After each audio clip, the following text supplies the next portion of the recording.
பெரும்பத்துரையந்தாய் போற்றி, பாகம் பெண்ணுருவானாய் போற்றி, தென்னாடுடைய சிவனே போற்றி, எந்நாட்டவர்க்கும் இறைவா போற்றி.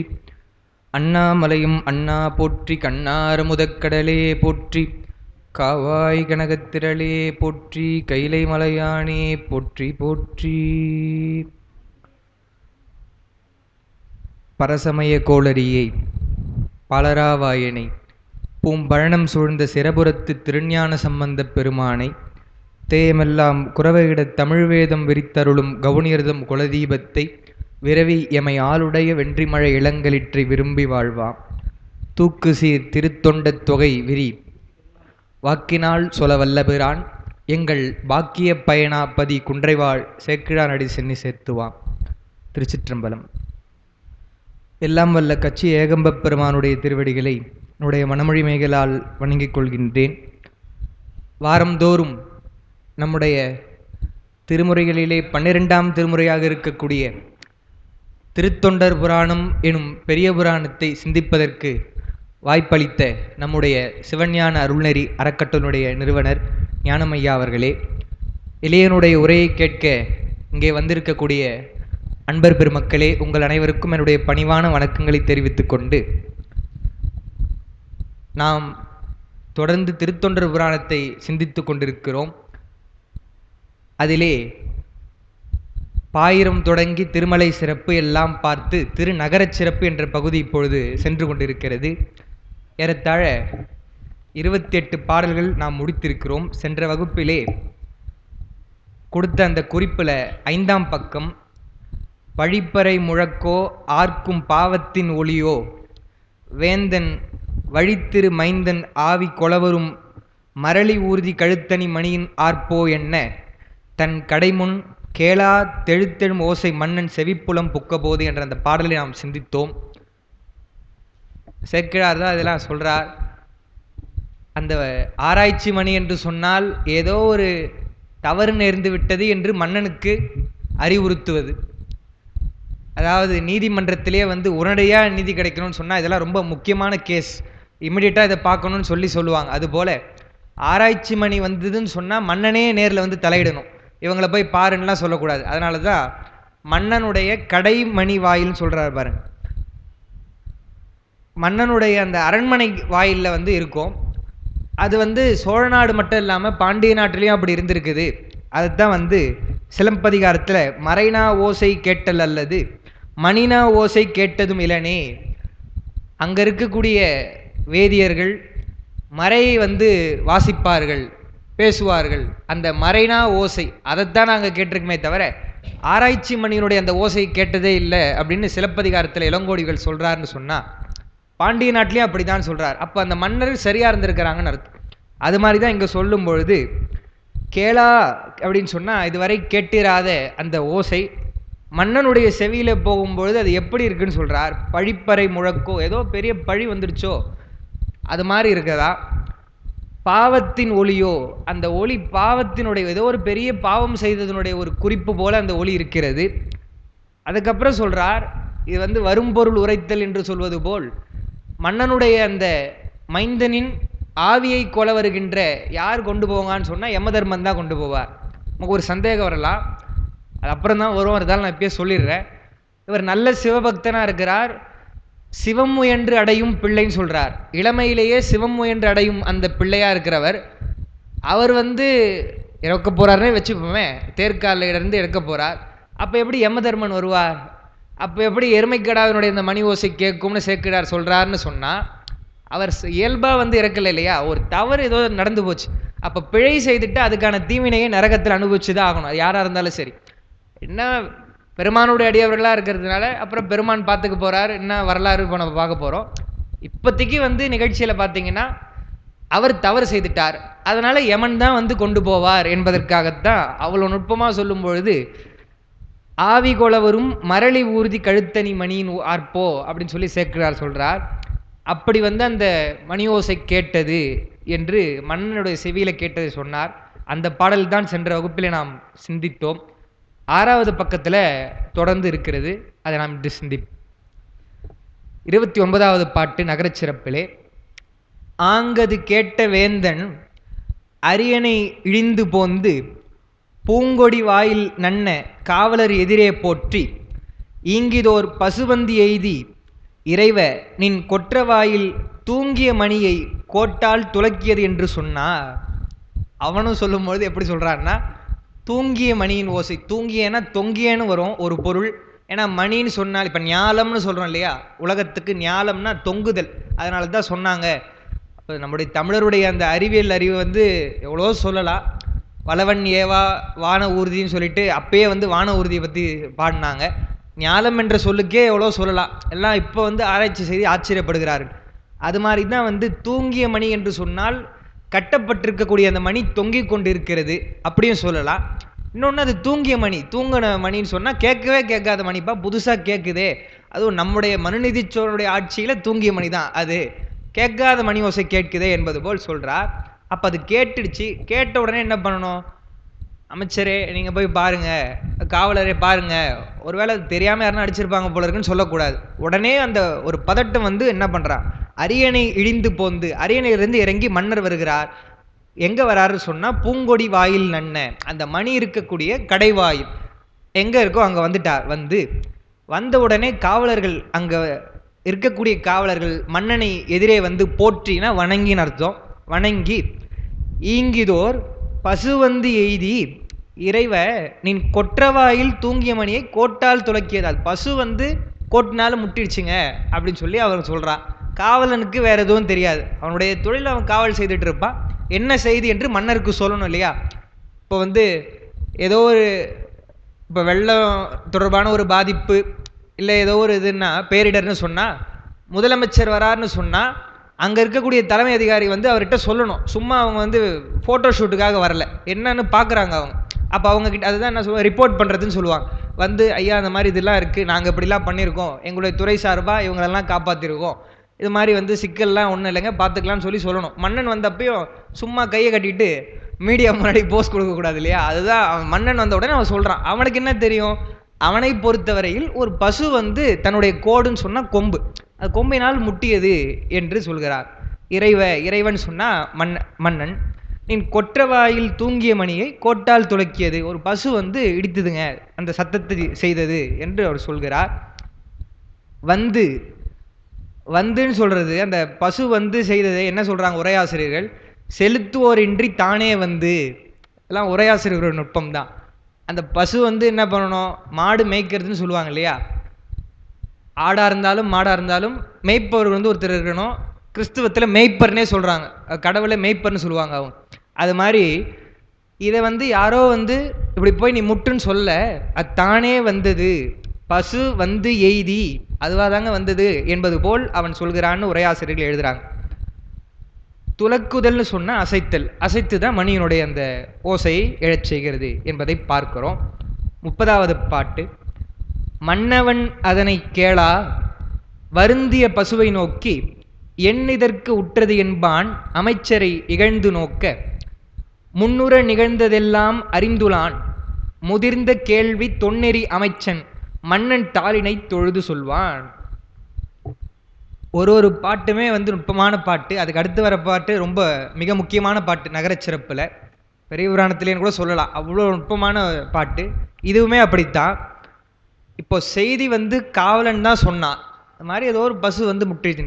அதுக்கு மன்னர் வந்து எப்படி ரியாக்ட் பண்ணுறார், அவரோட நிலைமை எப்படி இருக்குன்னு சேர்க்கிறார் சொல்கிறார். கேளான்னு சொன்னால் இந்த இடத்துல கேட்டுன்னு அர்த்தம். மன்னவன் வந்து அதை கேட்டு, என்ன கேட்டு, காவலர் சொன்னதை கேட்டு பசுவை பார்க்குறான். இது சாதாரண பசு மாதிரி தெரியல, இதுக்கு ஏதோ ஒரு அறிவு இருந்து ஆராய்ச்சி மன்னனுடைய ஒளி எழுப்புனா மன்னன் நீதி செலுத்துவான் என்பதை உணர்ந்து தான் அது வந்து முட்டி இருக்கு என்பதை உணர்ந்து கொண்டான். ஏன்னா இப்போ யானைக்கு தான் சொன்னால் இப்போ ஏதோ மதம் பிடிச்சி வந்தது அப்படின்னு சொல்லலாம், அது பசு தானே, இயல்பாகவே சாந்தமாக இருக்கக்கூடியது தான் பசு. அது வந்து முட்டுதுன்னு சொன்னால் எப்படி இருக்கும். இன்னொன்று அந்த பசுவனுடைய முகத்தை பார்த்து தெரியுது, ஏன்னா அது அழுது கொண்டு வருத்தத்தோடு இருக்குது, தன்னுடைய கன்று போயிடுச்சேன்னு சொல்லிட்டு. அதை பார்த்து மன்னர் என்ன பண்றார், வருந்திய பசுவை நோக்கி, நோக்கினா நுட்பமாக பார்த்து ஆராய்ந்துன்னு அர்த்தம். அதான் சொல்லுவாங்க எல்லாரும், அண்ணலும் பார்த்தால் அவளும் பார்த்தால்னு சொல்ல கம்பர், அண்ணலும் நோக்கினால் அவளும் நோக்கினால்னு சொன்னார் சொல்லுவாங்க. அப்போ நோக்கம்னு சொன்னால் ஏதோ உற்று கவனித்தல்னு வைத்துக்கோங்களேன். பசுவை நோக்கி என் இதற்கு உற்றதென்பான். இப்ப என்ன ஆச்சு என்பது தெரியாது மன்னனுக்கு. அப்படி இருக்கும் போதே என்ன பண்றார், அமைச்சரை பார்த்து கூலா கேட்கல. அதுதான் சேக்கிழார் காட்சிப்படுத்துவது நம்ம கண்ணு முன்னாடியே வர மாதிரி இருக்கும். பார்த்து என்ன பண்றார், இகழ்ந்து பார்க்கிறார் அமைச்சரை. இப்ப நமக்கு ஒரு சந்தேகம் வரலாம், இப்ப நடந்த செய்தி என்னன்னு தெரியாது, கன்று இறந்ததெல்லாம் வந்து தெரியாது, ஏன் இகழ்ந்து நோக்கணும் அமைச்சர்ன்னு சொன்னா? பிரச்சனை என்னன்றதெல்லாம் இருக்கட்டும், ஆராய்ச்சி மணியினுடைய ஓசை கேட்டதே பிரச்சனை தான் முதல்ல. அதுவும் மன்னர் ஒரு சாதாரண மனுஷன் வந்து அடிக்கலப்பா, ஒரு பசு வந்து மணி அடிக்கிற வரைக்கும் வந்து அப்ப நீங்க அமைதியா இருந்துட்டீங்க இல்லையா அமைச்சர்கள் அப்படின்ற ஒரு குறிப்பினால மன்னன் என்ன பண்றான், இகழ்ந்து நோக்க. அதுக்கு அடுத்து அந்த அமைச்சருடைய நிலைமையை சேக்கிழார் சொல்றாரு பாருங்க. அவரே அமைச்சரா இருந்தவர் தானே, அதனாலதான் அவரெல்லாம் சொல்ல முடியும். முன்னுற நிகழ்ந்ததெல்லாம் அறிந்துளான். இப்போ அரண்மனையில இருந்து தான் மன்னனோட வராங்க, அவங்களுக்கு எப்படி இந்த செய்திலாம் தெரியும்னு சொன்னால், ஆராய்ச்சி மணி ஓசை கேட்டு மன்னன் வெளியே வருவதற்கு முன்னாடி என்ன செய்தின்னு மன்னன் கேட்பான், அது என்னன்றதை அவங்க தெரிந்து வைத்துக் கொள்ளணும். அவ்வளோ வந்து இம்மிடியட்டா அந்த வேலை நடக்குதுன்னு சொல்றார். முன்னுற நிகழ்ந்ததெல்லாம் அறிந்துளான் யாருன்னு சொன்னா, முதிர்ந்த கேள்வி தொன்னெறி அமைச்சன், சீஃப் மினிஸ்டர்னு சொல்றோம், முதல் அமைச்சர் அவர் தான் அப்படின்னு சொல்றோம் இல்லையா. அது மாதிரி இருக்கிற அமைச்சர்லயே இவர் வந்து முதிர்ந்த கேள்வி தொன்னெறி அமைச்சர், ரொம்ப சீனியர், ரொம்ப அறிவானவர், நுட்பமா மன்னனுக்கு முதல்ல இவர் தான் போய் சொல்லக்கூடியவர். அவர் என்ன பண்றார், தாளினை தொழுது சொல்வார். மன்னிடத்துல போயிட்டு அப்படியே சும்மா நட்பு கூட பேசுற மாதிரி சொல்லக்கூடாது, நிகழ்ச்சி ரொம்ப சீரியஸா இருக்கு. இப்போ மன்னன் கோவப்படுறான், இகழ்ந்து நோக்கிறான். அப்ப என்ன பண்ணணும், மன்னனை வணங்கி அவருடைய தாளினை தொழுது சொல்வார், என்ன நடந்ததுன்னு சொல்ல போறார். அந்த முதிர்ந்த கேள்வி உடைமை அறிவுடைமைக்கு காரணமாயிற்று அப்படின்னு சொல்றாங்க உரையாசிரியர்கள். யாருக்கு ரொம்ப அறிவு நுட்பமா இருக்கும்னு சொன்னா, படிச்சதெல்லாம் இருக்கட்டும், படிச்சது இல்லாம கேட்கணும், கேள்வி ஞானம் என்பது இருக்கணும்ன்றாங்க. இப்போ அமைச்சருக்கே கூட வந்து இதெல்லாம் அவர் படிச்சுட்டா இருக்க முடியும், நாட்டில் நடந்த செய்தி அவர் கேட்கிறார். அதனால்தான் முதிர்ந்த கேள்வி தொன்னெறி அமைச்சன். அப்படி முதிர்ந்த கேள்வி உடையதனால் அவர் என்ன பண்றார், ரொம்ப அறிவுடையவரா இருக்கிறார் என்று எழுதுறாங்க. நெறி என்று சொன்னால் ஒழுக்கம், தொன்னெறி அமைச்சன் சொன்னா தொன்மையான அந்த ஒழுக்கத்தில் இருக்கக்கூடிய அமைச்சர் என்று பொருள். முதிர்ந்த கேள்வின்னா எவ்வாற்றாலும் பிழைபடாத கேள்வி. இப்ப கேள்வின்னு சொன்னா கேட்பது, கேள்வினா வினா கிடையாது, கொஸ்டின் கிடையாது, கேள்வின்னு சொன்னா கேட்பது, காதினால் கேட்பது தான் கேள்வி. அது முதிர்ந்த கேள்வின்னா என்னன்னு சொன்னா, எதை கேட்கறமோ அதை நம்பிடக்கூடாது இல்லையா. அதையும் வந்து அமைச்சர் வந்து ஒற்றொற்றி தந்த பொருளையும் மற்றும் ஒரு ஒற்றினால் ஒற்றி கொடல்னு சொன்னார். ஒற்றன் சொன்னாலும் அதை வந்து சரியானதை போய் பார்க்கணும்பா என்று சொன்னது போல் அந்த மாதிரி. ஆமா, ஏன்னா ஒன்னதையே நம்பக்கூடாது இல்லையா. அதுவும் அரசாங்கம் மன்னனிடத்துல சொல்றாருன்னு சொன்னா தவறா இருக்கக்கூடாது. அதனாலதான் முதிர்ந்த கேள்வின்னு சொன்னா எந்த வகையிலும் பிழைபடாத கேள்வி.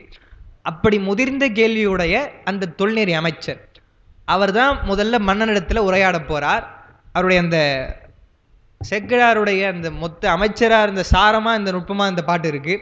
இந்த பாட்டுல ஒரு ஒரு வார்த்தையும் ரொம்ப முக்கியமானது. இப்ப வரப்போற பாட்டுல 31வது பாட்டு நம்ம பார்ப்போம்.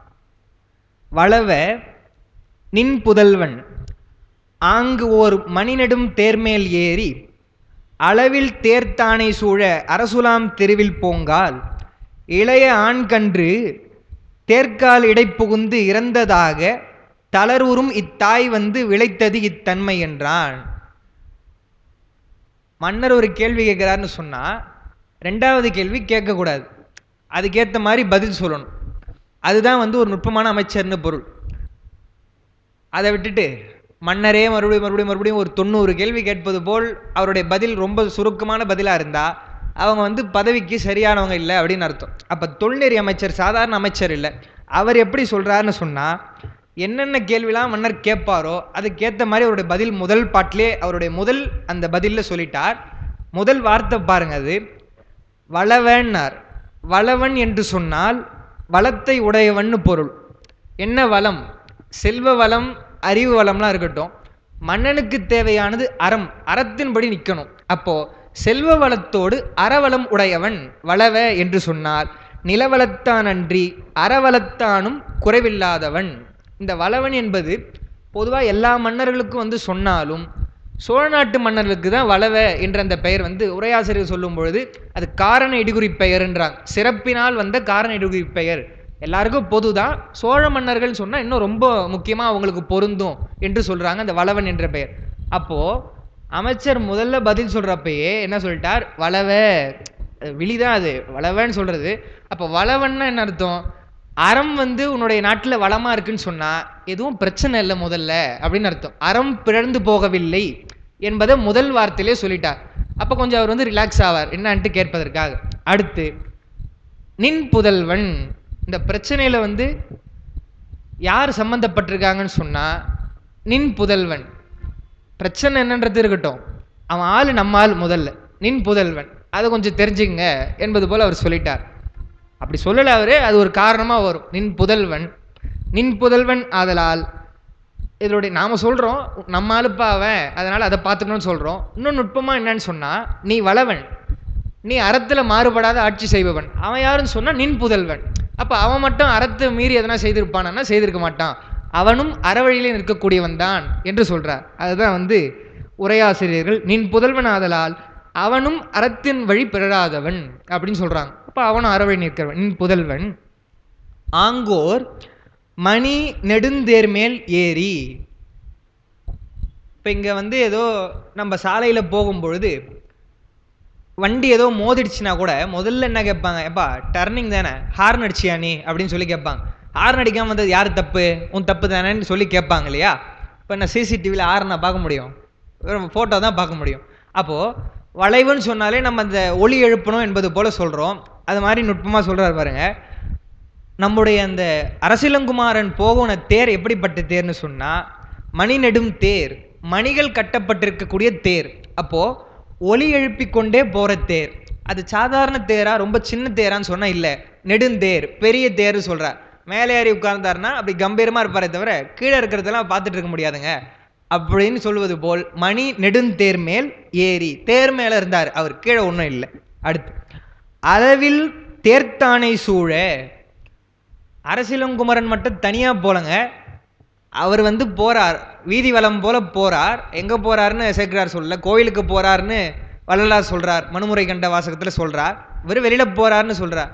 சிவம் முயன்று அடையும் பிள்ளை, அதனால கோயிலுக்கு கூட போயிருப்பார். அப்படி போகும்பொழுது இவர் தனியா போல, அவருடைய பர்சனலுக்காக போல. வெளியில போறப்போ மன்னரோட வந்து, இப்போ அமைச்சரே யாரா வராங்கன்னு சொன்னா கூட யாருன்னா வராங்க இல்லையா, கேன்வாயின்னு சொல்றாங்க. அது மாதிரி வந்து அவர் கூட இருக்கிறவங்க பாதுகாப்புக்காக போறாங்க. அதுதான் சொல்றார், அளவில் தேர்த்தானை சூழ. அவனை சுற்றி தேர்த்தானை, தானைனா படை, தேர்த்தானைலாம் சூழ்ந்து போறார். எங்க போறாரு சொன்னா அரசுலாம் தெருவில் போங்கால். சும்மா அவர் மார்க்கெட்டுக்குள்ள போயிடல, அரசுலாம் தெருன்னு சொன்னா ராஜபாட்டை, அவங்களுக்கான அந்த வீதி, அங்க மன்னர் மட்டும்தான் போகணுமே தவிர மற்றவங்கலாம் போறதுக்கான வழி இல்லை. ஒரு சிறப்பு வழின்னு வச்சுங்களேன், விஐபி தரிசனம்னு சொன்னா பொதுமக்கள் போக முடியாது. அது போல அரசு உலாவும் தெரு, அது முக்கியமா அரசர்களுக்குன்னு இருக்கக்கூடிய அந்த தெரு. அப்படி அங்க போங்கால் போகும்போது இளைய ஆண் கன்று.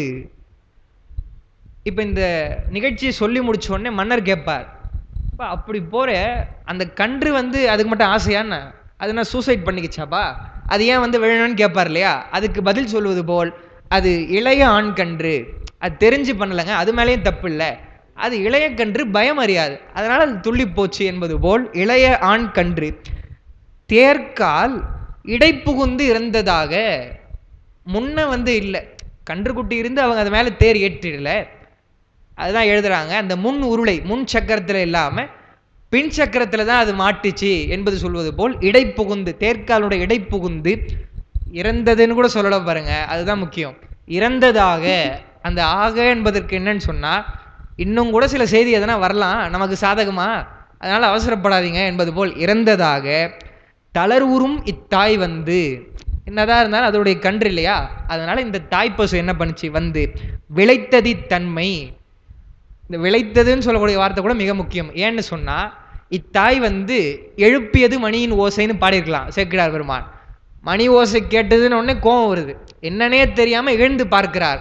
அப்போ ஒரு கொலை நடந்துருச்சுன்னு சொல்லி மறுபடியும் மணி ஓசை கேட்டதுன்னு சொன்னா எவ்வளவு கோவம் ஒரு மன்னனுக்கு. அதனால விளைத்தது இத்தன்மை, இந்த தன்மை விளைத்ததுன்னு சொன்னாரே தவிர என்ன தன்மைன்னு சொல்லல. எப்படி சேக்கிழார் பெருமான் தான் முன் நினைத்த அப்பரிசே செய்தான், அந்த முத்தநாதன் குத்தும் பொழுது அது என்னன்னு கூட சொல்லலை இல்லையா. அது வந்து அவர் ஒரு சிவனடியார் வந்து அவர் கொலை செய்வதை சொல்ல வேணாம் அவருடைய வாக்கினாலே நினைக்கிறார். அதுபோல் இங்கே அமைச்சருடைய நுட்பத்தை காட்டும் பொழுது மறுபடியும் அந்த மணி ஓசை வந்ததுன்னு ஏன் சொல்லணும், அவருக்கு தான் கோபம் வருது இல்லைன்னு சொல்லிட்டு விளைத்தது இத்தன்மை, இதை இந்த பசு வந்து சொல்லியது என்று சொல்றாருன்னு சொன்னா எவ்வளவு நுட்பமாக அந்த பாடல்களை பாடியிருக்கிறார் சேக்கிழார் பெருமான் என்று பார்க்கிறோம். மணிநெடும் தேர் வரை சொல்லியாச்சு, மணி ஓசை எழுப்பும் வகைத்தான நெடிய தேர். அடுத்து 7வது பக்கத்துல தானே சூழ என்று சொன்னால் படைகள் சூழ, அரசுலாம் தெரு, எனவே அரசர் வரக்கூடிய வீதியில் அங்கு கன்று வந்ததே பிழை என்று ஆமாறு போல, இளையான் கன்று வந்து பயமறியாததற்கு காரணம் தேர்காலடை புகுந்து தேரின் முன்னுருளையில் புகுமாறு இல்லாமல் பின்னே வந்தது, விளைத்தது மணி ஓசை எழுப்பது என கூறவும் அஞ்சு கூறுதல் என்று இவ்வளோ ஒரு நுட்பமாக இந்த பாடல்களை அந்த அமைச்சருடைய பதிலாக சொல்றார். இப்போ இதை முதல்ல படிக்கிறப்ப நமக்கு எப்படி இருக்குன்னு சொன்னா, இவ்வளோ நுட்பமான பதிலை கேட்டு மன்னன் என்ன சொல்லியிருக்கணும், ஓ சரி அப்போ நான் ஏதோ பிழை இல்லை போல இருக்கு அப்படின்னு அவர் விட்டுருக்கணும். அடுத்து மன்னர் பேசுறார், அதுதான் வந்து என்னன்றது பார்க்கணும். கேட்டுட்டார் எல்லாத்தையும். அவ்வுரை கேட்ட வேந்தன் ஆவுரு துயரம் எய்தி வெவ்விடம் தலை கொண்டாற்போல் வேதனை அகத்து மிக்கு இங்கு இவ்வினை விளைந்தவாறு என்று இடருறும் இறங்கும் ஏங்கும் செவ்விதன் செங்கோல் என்னும் தெருமரும் தெளியும் தேரான். இவ்வளோ சொல்லியும் அவர்களுக்கு ஒரு மன திருப்தி வரணும் இல்லையா, எல்லாம் சரிப்பா நீ சொல்றதெல்லாம் சரிதான், அப்போ எதுவும் பிரச்சனை இல்லை. அதுலேயே நம்ம யார் அந்த காட்சியில் சிக்கி இருக்கிறதுன்னு சொன்னால் நம்முடைய பையன் இளவரசர். அப்படி இருக்கிறப்ப நம்ம என்ன பண்ணணும், சரி ஓகே இதுதான் பிரச்சனை முடிஞ்சிச்சு. அதாவது நம்ம இப்போ திரைப்பட பாணியில் சொல்லணும்னு சொன்னால் கேஸ் ஃபைலு கோஸ் பண்ணியாச்சு, இதோட எல்லா ரிப்போர்ட்லாம் எழுதி நீங்கள் முடிச்சிட்டிங்க இதுதான் அப்படின்னு சொல்லிட்டு அவர் பாட்டுன்னு உள்ளே போயிட்டுருக்கலாம். அந்த பசுக்கு எதனா பழமோ பாலோ கொடுங்கன்னு சொல்லிட்டு அவர் போயிட்டுருக்கலாம் இல்லையா. அப்படிலாம் இல்லாமல் கேட்ட உடனே அவருக்கு அவர் பட்ட துன்பம் எப்படி இருக்குன்னு சொன்னால், ஆவுரு துயரம், எப்படி அந்த பசு அதனுடைய கன்றை இழந்ததுனால கஷ்டப்பட்டுச்சோ அதே கஷ்டத்தை அந்த மன்னன் படுகிறார் என்று எழுதுகிறார். அவ்வுரை கேட்ட வேந்தன், அந்த வேந்தன் என்பது நம்முடைய மனுநீதி சோழர், ஆவுரு துயரம் எய்தி, அந்த துயரம் எப்படி இருக்கு அவருக்குன்னு சொன்னா, வெவ்விடம் தலை கொண்டார் போல் வேதனை அகத்து மிக்கு, அந்த விஷமானது கொடிய விஷம், விஷம் எல்லாத்துலேயும் வந்து விஷம் இருக்கணும் இல்லையா, இப்போ பூச்சிலேயே கூட விஷப்பூச்சிலாம் இருக்குது. அந்த கொடிய விடம்னு சொல்கிறது என்ன எழுதுறாங்க, பாம்புலேயே ரொம்ப அதிக விஷமுடைய பாம்பினுடைய விஷமா, அதான் வெவ்விடம், ரொம்ப கொடிய விடம். இப்போ சிவபெருமான் சாப்பிட்றது கூட ஆழகால விஷயத்தை என்ன சொல்லுவாங்கன்னா கடுவிடம் உண்ட, திருமுறையில் வெறும் விஷயம்னு சொல்லாமல் கடுவிடம் வெவ்விடம்லாம் சொல்லுவாங்க. அப்போ என்னென்னா அதனுடைய வீரியம் அதிகம் உள்ளதுன்னு அர்த்தம். அது அந்த விடம் என்பது தலை கொண்டார் போல், தலைக்கு போகுதுன்னு சொன்னால் அந்த விஷத்தினுடைய வேகம் சொல்லும் பொழுது 7வது வேகம்னு சொல்லுவாங்க. அந்த விஷம் உடம்புல எடுத்த உடனே தலைக்கு போயிடாது, எங்கே அதை நம்ம உடம்புல கடித்திருந்தாலோ நம்முடைய இரத்தத்தில் கலந்து கீழிருந்து மேல் வரை அது செல்வதற்கு ஒரு சுழற்சி 2 சுழற்சியாக 7 சுழற்சி வருமா. அந்த ஓ ஓ அப்போ அவர் தான் அது எழுதுறார், சீகேசருடைய உரையில் தான் இருக்குது. என்னென்னா ஆமாம் அவர் மேற்கோள்லையும் சொல்கிறார், அது மாதிரி அப்போது அடிகளுடைய அந்த வரலாற்றை நீங்கள் வந்து காண்கன்னு சொல்கிறார். அப்போ எப்படி அந்த 7வது வேகத்தின் போது அது மொத்த ரத்தத்தெல்லாம் கலந்துருச்சு, கலந்துட்டு தான் தலையில் இருக்கக்கூடிய அந்த மூளையிலையும் அங்கே இருக்கக்கூடிய எலும்புலையும் கலந்துருமா. அப்போ எலும்புலையே போதுன்னு சொன்னால் அங்கே போய் பாய்ந்ததுன்னா அதோட வந்து இறந்து தான் போக முடியுமே தவிர உயிர் பிழைக்க முடியாது என்பது தான் அந்த விடத்தினுடைய 7ஆம் வேகம் என்பது தலைக்கு செல்லக்கூடியதுன்னு சொல்லுவாங்க. அவ்வளோ எல்லாம் அது தெரிஞ்சு என்ன சொல்கிறார், வெவ்விடம் தலை கொண்டாற்போல் வேதனை அகத்து மிக்கு, ரொம்ப அவருக்கு மனசில் கஷ்டமாக இருக்கு.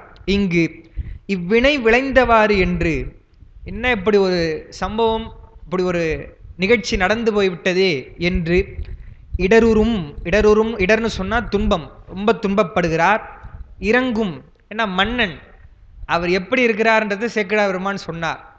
உயிரும் இது உடலும் போல வந்து அவர் காக்கிறார் மன்னன் சொல்றப்போ எப்படி கம்பராமாயணத்தில் தசரதனை சொன்னாங்களோ அதுபோல இருந்து ஒரு உயிர்களையும் காக்கிறார்னு சொன்னா, தன்னுடைய நாட்டில் அது ஒரு இளங்கன்று இறந்துருச்சுன்னு சொன்னா அவர் ரொம்ப இறக்கப்படுகிறார். அந்த இறங்கும், அடுத்து ஏங்கும், ரொம்ப ஏக்கமா இருக்கிறார். செவ்விதன் செங்கோல், இது வந்து ரொம்ப இகழ்ச்சியா சொல்றார். என்னன்னா, ஆஹா என்னுடைய செங்கோல் ரொம்ப செம்மையா இருக்குதே அப்படின்னா என்ன அர்த்தம்னா செம்மை இல்லாமல் போயிடுச்சே என்று அர்த்தம். தன்னைத்தானே பழித்து கொள்கிறார். அவங்க கிட்ட பேசல, அவரே சொல்லிக்கிறார், ரொம்ப நல்லா ஆட்சி பண்ணியிருக்கேன்ப்பா நான், ரொம்ப மகிழ்ச்சியாக இருக்கு அப்படின்னு ஒரு வெக்ஸாகி பேசுகிறோம் இல்லையா, ரொம்ப மனம் வெறுத்து நொந்து பேசுவது போல் செவ்விதன் செங்கோல், ரொம்ப நல்லா இருக்கு என்னுடைய செங்கோல், நல்ல நான் ஆட்சி செய்திருக்கேன் என்று சொல்லி என்னும் தெருமரும் தெளியும் தேரான். தெருமரும்னு சொன்னால் ரொம்ப மனக்குழப்பமாக இருக்கிறார். தெளியும் தேரான், அந்த தெளிவான நிலையை அவருக்கு வரலன்னு அர்த்தம். இது நம்ம அப்படியே அவருடைய மன்னனிடத்தில் பார்த்த இந்த குணத்தை அவருடைய மகனிடத்திலேயே நம்ம பார்த்தோம். அந்த கன்றினுடைய இறந்த செய்தி தெரிந்த உடனே மன்னனுடைய குமாரனாக இருக்கக்கூடிய அந்த இளவரசர் என்ன பண்ணார், ரொம்ப பதட்டப்பட்டார், என்ன செய்வதுன்னு தெரியல அப்படின்னு நம்ம பார்த்தோம்.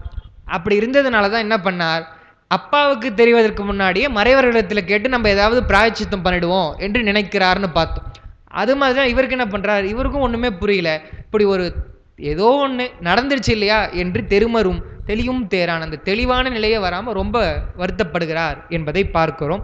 அதுதான் சென்ற வகுப்பில் கொடுத்த குறிப்பு வரை இருக்கக்கூடிய பாடல்.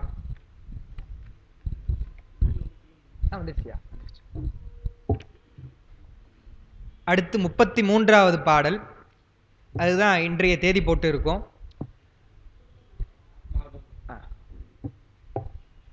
மண்ணுயிர் புறந்து வையம் பொதுகடிந்து அறத்தில் நீடும் எண்ணெறி நன்றால் என்னும் என் செய்தால் தீரும் என்னும் தன்னிலம் கன்று காணா தாய்முகம் கண்டு சோறும் அந்நிலை அரசனுற்ற துயரமோர் அளவிற்றன்றால். மறுபடியும் அவனுடைய அந்த வருத்தத்தை தான் சொல்றார். மன்னர் எப்படி ஆட்சி செய்து வந்தார் மனுநீதி சோழர் என்று சொல்லும் பொழுது, மண்ணுயிர் புறந்து, புறந்துன்னு சொன்னா காத்து என்று பொருள், உயிர்களை எல்லாம் காக்கிறார். ஏன்னா அவரே சொல்ல போறார், மன்னன்னு சொன்னா காவலன் என்று பொருள். அதாவது பொருளாதாரத்தில் இப்போ நாங்கள் ப்ளஸ் டூவில் படிக்கிறப்போ எக்கனாமிக்ஸ் கம்ப்யூட்டர் அப்ளிகேஷன் தான் எங்களுக்கு, அதில் சொல்லும் பொழுது ஸ்டேட்னு சொன்னால் முன்ன போலீஸ் ஸ்டேட்னு சொல்லுவாங்க, வெறும் பாதுகாப்பு தான், மக்களை பாதுகாக்கணும் அதுதான் அப்போ முக்கியமே தவிர, அப்புறம் வளர்ச்சி அடைந்த போது வெல்ஃபேர் ஸ்டேட்னு சொல்லுவாங்க, நாட்டினுடைய வளத்தையும் ரொம்ப முக்கியமாக பார்க்கணும் என்பது போல் இருந்தது. மன்னராட்சி காலங்களிலே பாதுகாப்பு தான் மிக முக்கியமாக இருந்தது, ஏன்னா எப்போ பகைவர் என்ன செய்வாங்கன்னு தெரியாது அப்படின்னு சொல்லிட்டு சொல்லுவாங்க. ஸ்டேட் முதல்ல போலீஸ் ஸ்டேட் பாதுகாப்பாக இருந்தது, அப்புறம் நாட்டினுடைய வளம் எல்லாம் வளர்ச்சி அடையணுன்ட்டுலாம் இப்போ பார்க்குறோம் நம்ம வளர வளர என்று சொல்லி அவங்க சொல்லுவாங்க. அதுபோல் இவர் என்ன பண்ணுறார், மண்ணுயிர் புறந்துன்னு சொன்னால் நிலையான, மண் என்றால் நிலையான, நிலையான உயிர்களை எல்லாம் காத்து வையம் பொதுகடிந்து அறத்தில் நீடும். பொதுகடிந்து அறத்தில் நீடும் என்று சொல்லக்கூடியது முதல்ல சேக்கிழார் சொல்லியிருப்பார். என்னன்னு சொன்னால், பொதுகடிதல்னு சொன்னால் சிறப்பாக நம்முடைய ஆட்சியில் நாம தான் காக்கணும், வேற யாருன்னா பார்த்துப்பாங்க என்பது போல் இல்லாமல் அந்த பொதுவெல்லாம் கடிந்து நாம தான் பார்க்கணும் என்று அந்த ரெஸ்பான்சிபிலிட்டின்னு சொல்கிறோம் இல்லையா, அதுதான் தான் இந்த உயிர்களுக்கெல்லாம் பொறுப்பு, நம்முடைய மக்களுக்கெல்லாம் பொறுப்பு என்று அறத்தில் நீடும் எண்ணெறி நன்றால் என்னும் என் செய்தால் தீரும் என்னும், என்னுடைய நெறி ரொம்ப நல்லா இருக்கு, இதுவும் இகழ்ச்சி குறிப்பு தான். எப்படி செவ்விதன் செங்கோல் அப்படின்னார் இல்லையா, ரொம்ப நல்லா இருக்கு என்னுடைய செங்கோல்னு சொன்னது போல் என் நெறி நன்றால் ரொம்ப நல்லா இருக்கு என்னுடைய ஆட்சி என்று சொல்லி என் செய்தால் தீரும் என்னும். அவர் கேட்கல யார்கிட்டையும், இதெல்லாம் அவராக புலம்புறார். அப்போ என் செய் இது என்னப்பா செஞ்சா தீரும், அமைச்சர் இடத்துல கேட்கல. என்ன அர்த்தம்னா என் செய்தால் தீரும் தீராதுன்னு சொல்றார், என்ன செய்தாலும் தீராதுங்க என்று சொல்லிட்டு தன் இளங்கன்று காணா தாய்முகம் கண்டு சோறும். ஏன்னு சொன்னா எப்படி இருந்தாலும் அந்த கன்று போயிடுச்சு இல்லையா, அப்படி வருந்தி கொண்டிருக்கிற அந்த தாயினுடைய முகத்தை பார்த்த உடனே எது செய்தாலும் இது தீராது என்று அவருக்கு அந்த எண்ணம் வந்துருச்சு.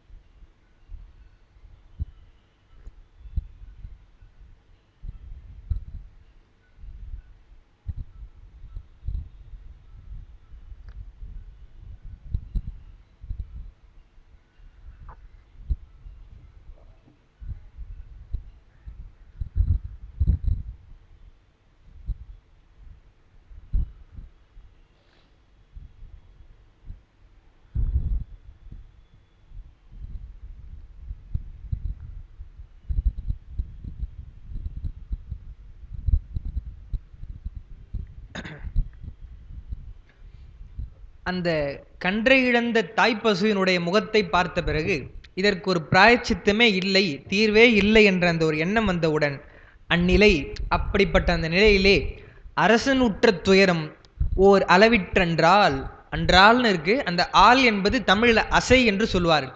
அது வந்து பொருள் கிடையாது, அளவிற்றன்று அவரோட நம்ம வச்சுக்கணும்.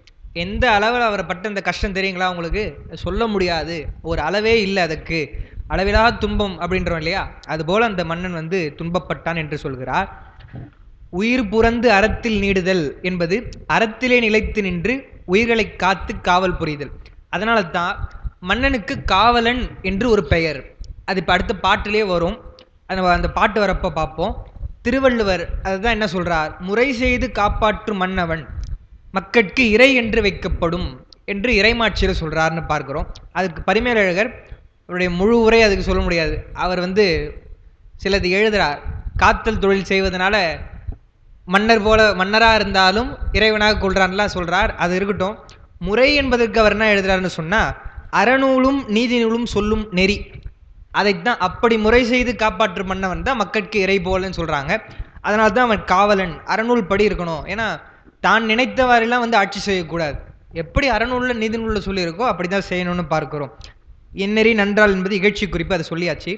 இந்த பாடல் வந்து சென்ற வகுப்புல சொன்னது, அதை நான் எழுதலை, அன்பர்கள் கேட்டாங்கன்றதுனால அந்த பாட்டு இங்கே எழுதியிருக்கோம்.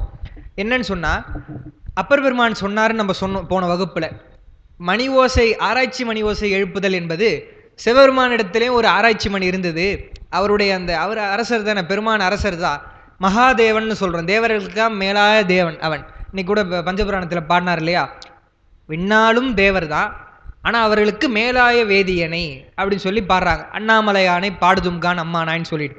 அப்படி இருக்கக்கூடிய பெருமானிடத்தில் தேவர்கள்லாம் போய், இந்த முப்புறம் இருக்கே, திரிபுரத்தில் இருக்கக்கூடிய திரிபுராந்தகர்கள், அந்த அசுரர்கள் ரொம்ப பாடாப்படுத்துகிறாங்க சாமி என்று, எங்களுக்கு இமீடியட் சொல்யூஷன் வேணும், உடனே வந்து இது சரி பண்ணணும் என்று சொல்லும் பொழுது என்ன பண்ணுறாங்களா, பெருமானை போய் பார்க்கறதுக்கெலாம், அவரை போய் பார்ப்பது ரொம்ப சாதாரணம் கிடையாது.